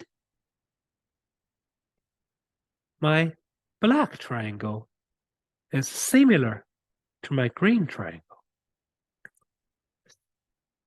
That being said means what? It means my green one and my black one, they're similar, so all the corresponding sides are similar to each other. Because AC over ED is 7 over 15. So therefore, if I make a height here, this is also 7 portion, this is 15 portion. Is it right? So my H of my green triangle, H of my black triangle will be 7 over 15. Does it make sense to you guys? Can I have some feedbacks? Does it make sense? Yes or no? It's understandable, right? Two triangles are similar to each other, so therefore the corresponding sides are proportional. Corresponding sides can be the size, but also can be the height, can be the angle bisector, can be the media. As long as they're the corresponding segments, they will be proportional to each other. So therefore, I know these two dashed lines, one is 7, one is 15. And also, you're telling me the red one and the green one, they're congruent to each other. So if this one is 7, this one is 7 as well. Is it right? My two height will be the same because they are congruent to each other. Okay, if that's the case, what is my H1? My H1 is exactly my 7. What about my H2? My H2 is actually my 7 plus 7 plus 15. Is it right? My H2 is here. H2 is the entire one, can be break it into this one, this one, this one. 7 plus 7 plus 15. So therefore, if you do the calculation, this is actually 7 times 7, 7 times 29. So the area ratio will be 49 over 435. And this is your M. And this is your N. See? Easy peasy, right? Very understandable. You solve the problem, you know, in no time. You see, this is like an AIME problem, but if you use the technology we introduced, right? Similar triangle, the basic properties, if two triangles are similar to each other, so therefore the proportional side, it will be like the corresponding side will be proportional. And then using the definition, you solve the problem in no time. You see, this is the importance of using the basic property of the triangle similarity, and then you'll be able to solve the problem fairly quick. So far, so good? Okay, I think 2 questions, right? We basically covered the second category, right? Using the similarities basic property. Similarity, what kind of basic property? Proportional side are like corresponding side are proportional to each other. Angles are the same. Angles are the same. I don't think it's very often used, right? It's pretty much most of the things you're going to use the side are proportional to each other. Side are proportional to each other. And this is pretty much the same thing from AIME, from AMC. They're all using the same strategy, the same thing to solve it. Okay, so far so good? If all good, let's go to our category number 3. Let's talk about something about a circle-related questions. Yeah, it's a bootcamp lecture. We won't be able to unfold too much. We only have 1 lecture to cover all the concepts within this certain area. So we're a little bit light, but still want to give you guys some high-level like direction, right? Our regular lectures give you more inside out technologies here and there. Our bootcamp lecture is only kind of like a high level abstract, right? Try to cover all those information. All right, so the circle related technologies, I think basically there are 2 very important things you need to remember. One is basically the tangent related problems. As long as you see circle, you see tangent, try to use the conditional react we introduced in our previous part, right? If you can recall, it's here. What are we going to do whenever we see tangent? These are very important, okay?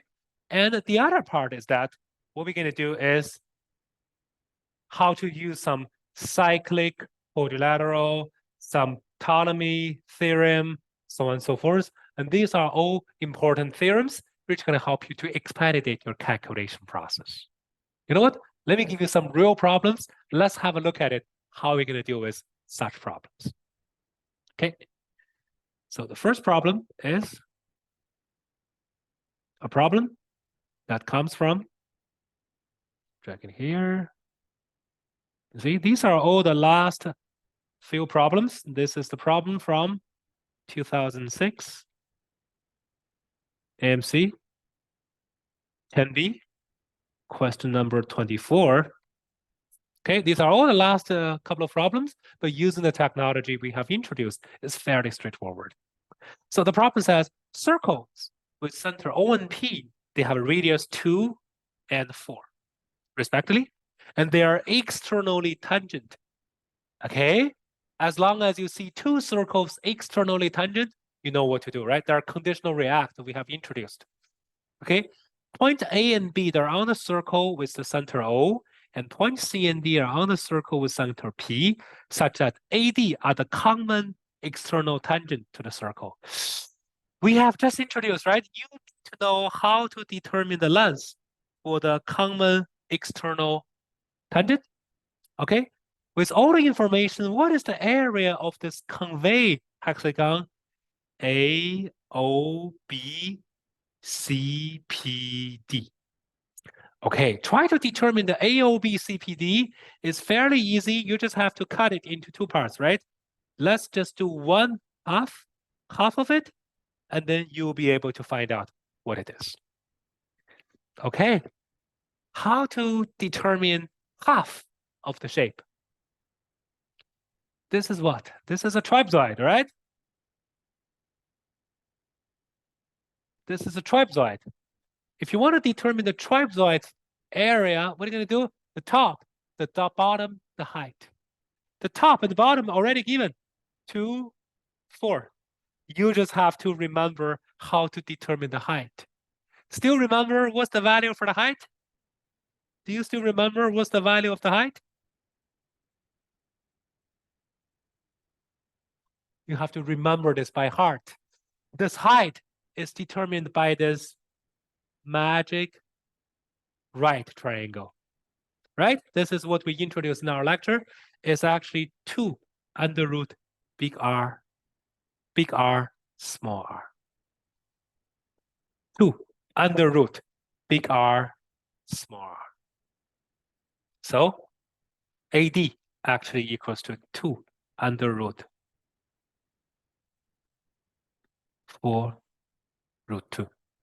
And the area of this could be 2 plus 4 times this.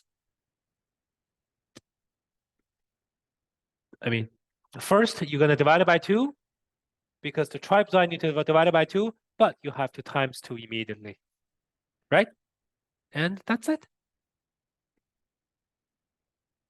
So easy. You see, you know the technology we introduced. You solve this problem in about 20 seconds, right? These are all conditional react. As long as you see two circles, they're externally tangent to each other. I don't know you're going to use the common tangent or not. I have no idea, but it doesn't hurt. I'm just going to use my conditional react to write it out right away. As long as you write it out right away, sometimes you can expedite your calculation significantly. Okay? Always try to do that. All the conditional react. This is question number 24. Considered to be a relatively time-consuming question, but you use the technology here fairly. Okay? If all good, let's go for another problem. Okay? This problem, we're going to talk about a problem. Goes like this.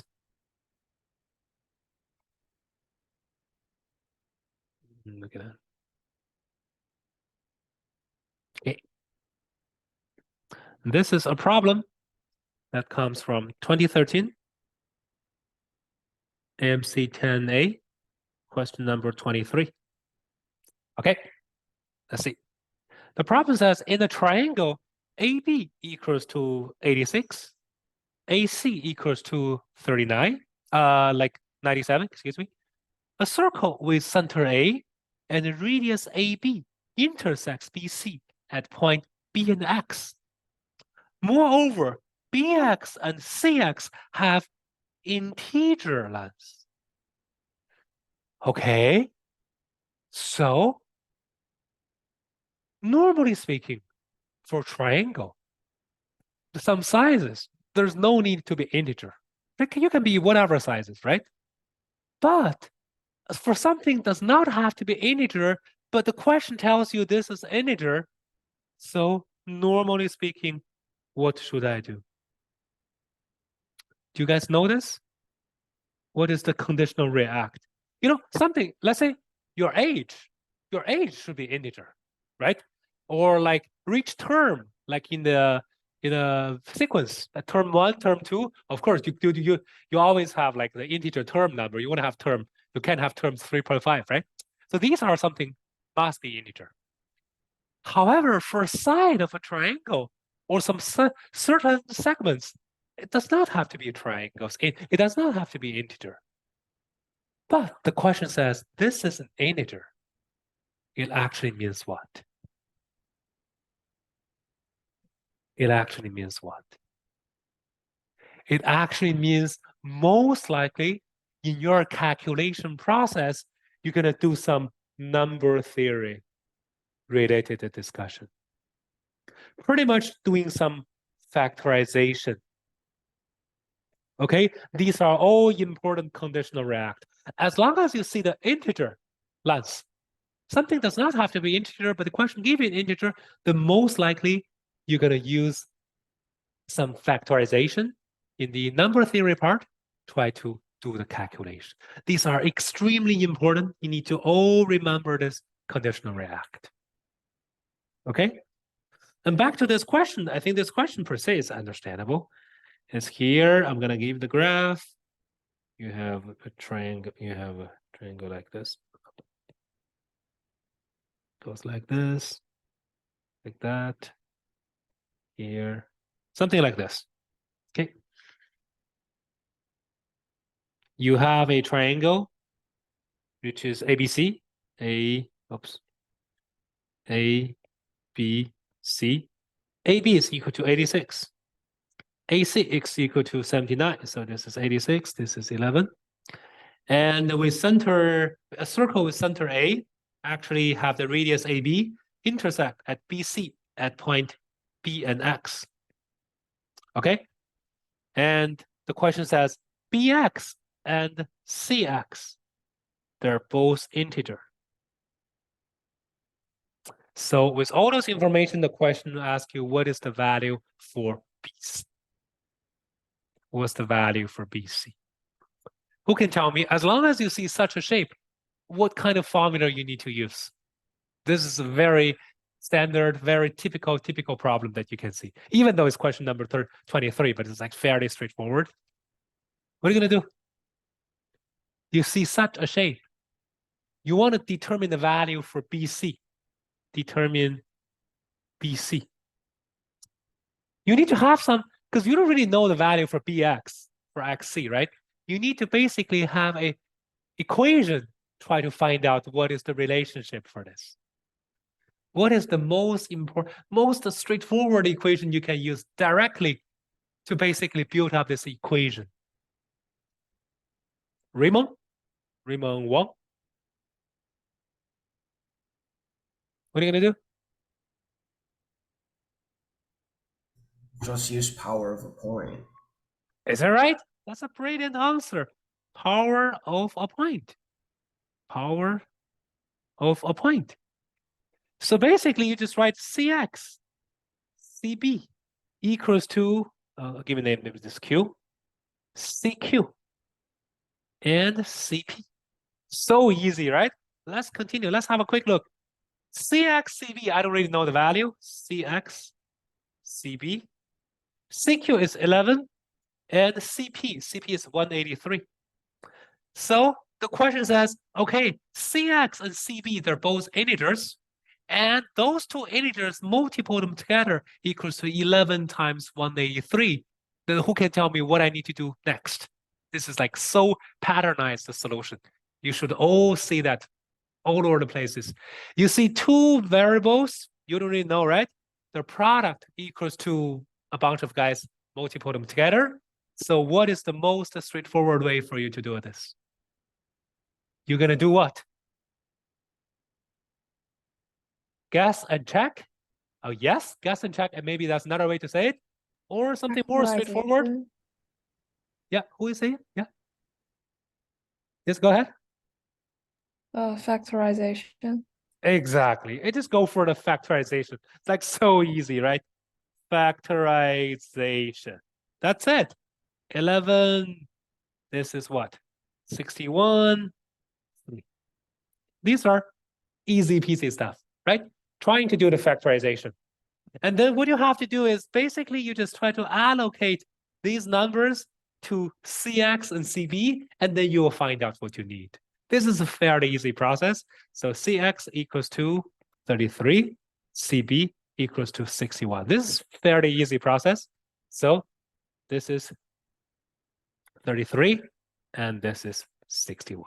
So with all those information, it's fairly easy to get a D part. You see, these are so easy. Even though it's question number 23, it's like so easy, right? So try to remember, first, as long as you're dealing with the circle-related problems, power of a point, or tangent-related theorem, or some Ptolemy, or some cycling, these are very important theorems you have to remember. And second, which is even more important, as long as you see some integers, something does not have to be integer, but the question give you as an integer, then most likely you're probably going to use the number theory. And the number theory for AMC10's perspective is pretty much using the Ptolemy theorem. It's pretty much using the factorization. Factorization is actually a very straightforward way for you to apply, this number theory thing and then do the calculation. Trust me, this is a very patternized solution, and every time you're going to do exactly the same. All right. So in the future courses, whenever we go to the whenever we go to the number theory, we're going to see there are many similar problems. They're using exactly the same strategy, and then you'll be able to use it to solve future problems. Okay. If all good, let's go for another problem. Another problem goes like this.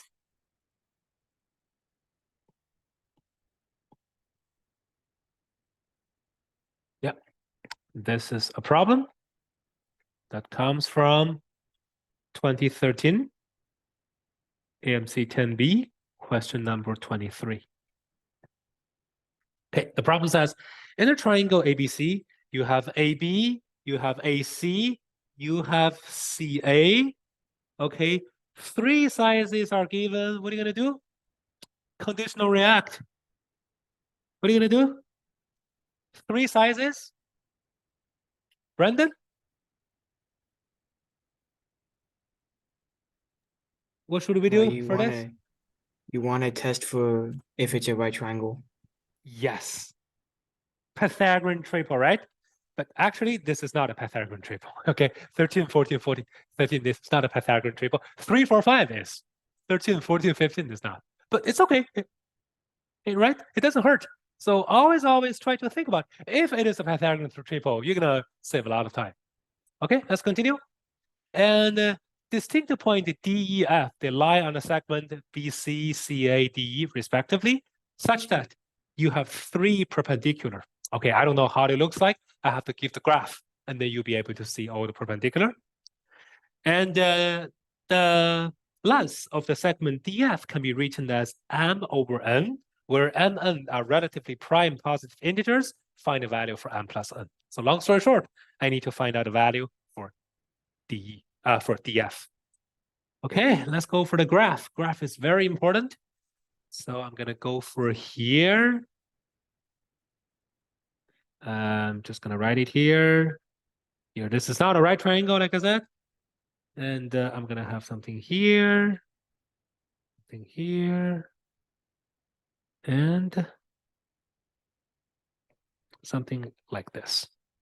Okay, it's going to be your A, B, C, and this is D, this is E, this is F, right? So the question mentioned what? AD is, okay, I'm going to give this, AB is 13, BC is 14, CA is 15, okay? And blah, blah, blah. AD is perpendicular to BC. DE is perpendicular to AC. And AF is perpendicular to BF. With all those information, the question asks you, what's the value for DF? DF. Well, try to determine DF. Normally speaking, we want to put DF into a triangle, right? Taking from there, I want to find one side, so on and so forth. But if you want to determine DF in a triangle, it's pretty much maybe ADF or BDF, like whatever. But those triangles, you pretty much know nothing. In that case, is there something easier for me to determine the value of DF? You see, normally speaking, if I would just want to do this, let's say I want to put them into a triangle. I want to try this triangle maybe. But this triangle, I literally know nothing, right? Plus, there's some angle things. I totally have no idea. Is there some other ways for me to determine DF? You see, the problem gives you some right angles. Okay. And if you can do a 4 curves, I'll give you a hint. For this guy, did you see something special for this? Hint. If you look at this yellow triangle, is there anything special for it? The yellow quadrilateral. It's just like a random quadrilateral, or there's something special for this quadrilateral. Who can tell me? Go back to what we have introduced in today's lecture. We actually introduced some special quadrilateral with some special properties. What is that? Go back to check the notes. Who can tell me?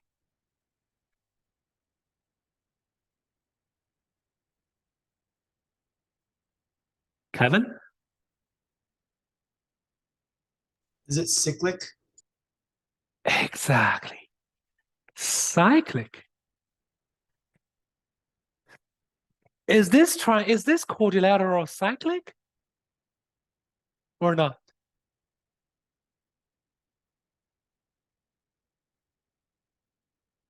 We have introduced some determination rules for the cyclic quadrilateral, right? And one of them is that if two angles that are facing the same side are same in measurement, so this quadrilateral is going to be a cyclic quadrilateral. Is that right? Introduce that, right? Here, where is it? Where is it? Here. If they are facing the same side, right? The angle is facing the same side or same in measurement, this is going to be a cyclic quadrilateral. Okay. So that being said, this is not a random quadrilateral. This is a cyclic quadrilateral. A, B, D, F is cyclic. If I have a cyclic quadrilateral, so I want to ask you to determine DF. Do you have some shortcut way to determine DF? What kind of theorem I need to use?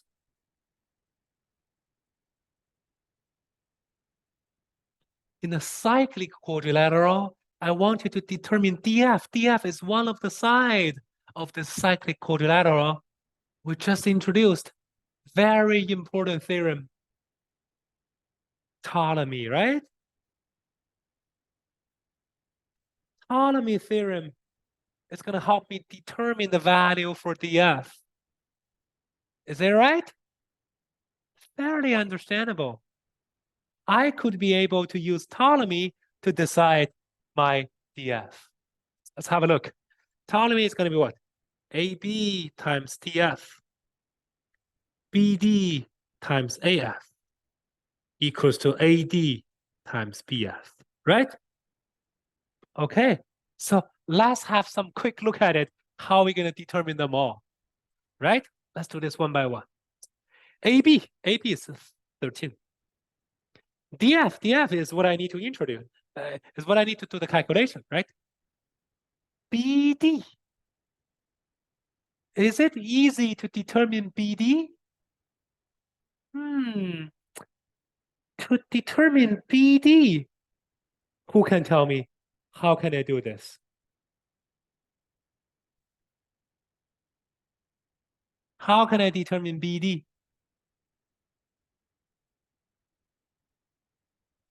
Determine BD, I think is something fairly easy.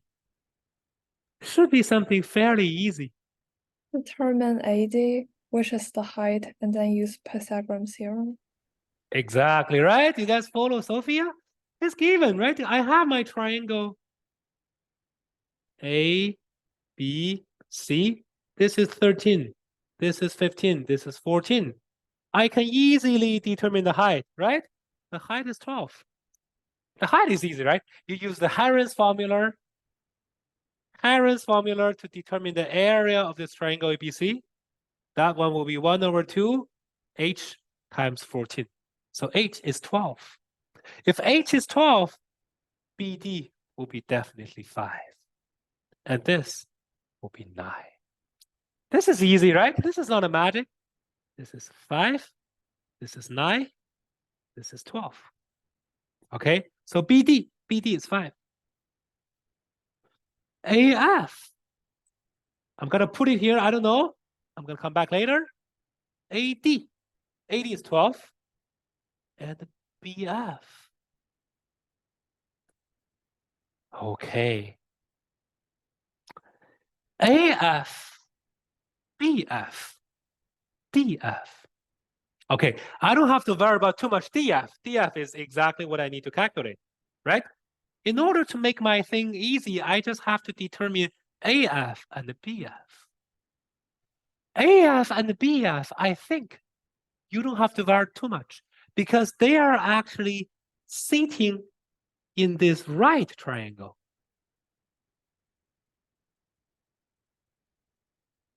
A, BF. As long as I know AF, I use Pythagorean, I can determine BF. As long as I know BF, I use Pythagorean, I can use AF. So my work is done. So my $1 million question is, how can I determine AF or BF? How to determine AF or BF? Let's try to do some quick analysis. Try to determine AF or BF. Maybe I need to get some angle information. Maybe I need to get some angle information. Let me ask you a quick thing here. This guy, if I say is a theta, this guy is also theta. Does it make sense to you guys? First thing first. Does it make sense to you guys? These two guys are both theta. Why?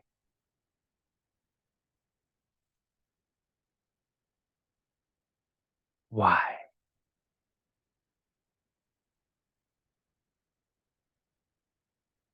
Who can tell me? I can claim these two guys are both theta. And why? Who can tell me?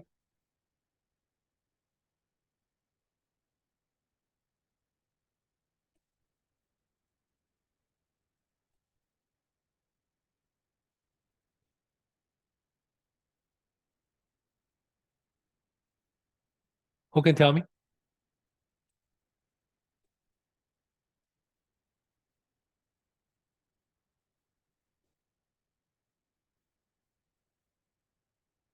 Brendan? It's a property of cyclic quadrilaterals. Exactly. Right. Because they are both facing the same side, AF. Is it right? This is very important. So these two guys are actually the same in measurement. I'm going to remove this, try to make it a little bit clearer. Okay.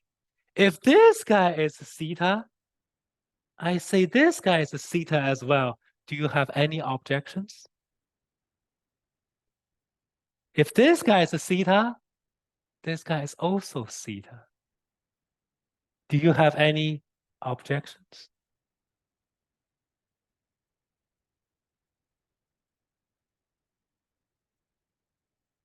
Yes or no?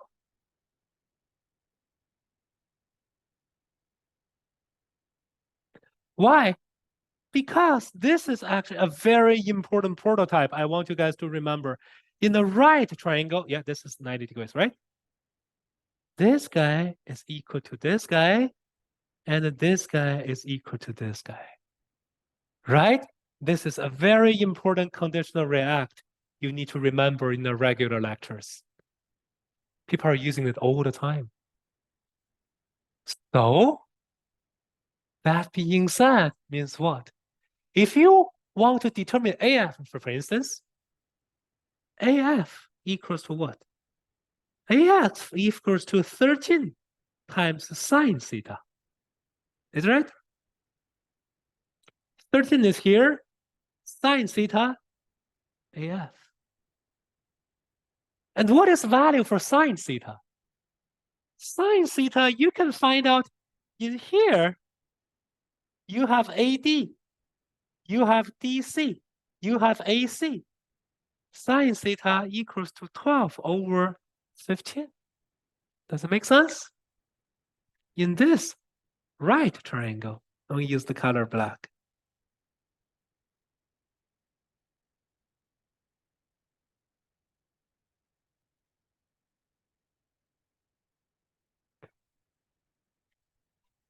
You see? Very straightforward, right? So therefore, sine theta actually equals to 12 over 15. Ah, 12 over 15. So that being said, you can directly calculate the value for AF. Is that right? AF can be calculated directly for here. Is that right? AF actually equals to 52 over 5. As long as you have AF, you put it here, BF, using the Pythagorean theorem. It's under root 13 square minus AF square. You get a value for BF. BF is 39 over 5. So you have a simple equation. It might not be that much simple. That's kind of like a one-liner equation. You will be able to determine the value of DF, which is 16 over 5. You see, in this guy, the question does not directly give you a circle, give you a cyclic quadrilateral, blah, blah, blah. But using the property of cyclic quadrilateral, you would be able to actually find out, okay, there are so many ways to expedite your calculation process. You can do the hardcore way to do this, no problem, 100% correct. But using this Ptolemy theorem, I think that's the most straightforward way for you to expedite your calculation process. All right, I think that's pretty much 2 examples. It's good enough. Really give you guys a quick idea what are the important things you need to know for the circle part. So generally speaking, that wraps up our lecture number 1. We have very limited bandwidth for our lecture. We have to cover as much as possible. So we're going to give you pretty much all the concepts, plus the most important types of questions, and also some sample questions. So moving forward, the next lecture, we're going to move to our 2D geometries extraction, aka 3D geometry. They're elaborated from 2D geometry. Like I said, all the technologies you learn from 2D will be easily transferable into a 3D geometry problem. And by the time then, we're going to introduce more interesting problems for you guys. For the students who have registered, I'm going to upload our assignment to our Google Classroom. Then you have 1 week to finish all the assignment. For the other students, you have some free lectures here. You can maybe take a screenshot, ask your parents to contact our assistant. They will be able to provide you some free lectures upon request. So generally speaking, this is our lecture number 1. Give you guys a quick idea how the 2D geometry works for the upcoming AMC math competition. From our next lecture, we're going to go to our second topic, 3D geometry. All right, any questions for me? All good? Okay, in that case, I wish you guys a good long weekend. It's pretty much the end of the long weekend. And I'll see you guys for the next lecture. For the registered student, please try to use another link. Today is a free course, but from the next lecture, let's go to the other link. We go to the lecture number 2. All right, bye guys. Have a good one.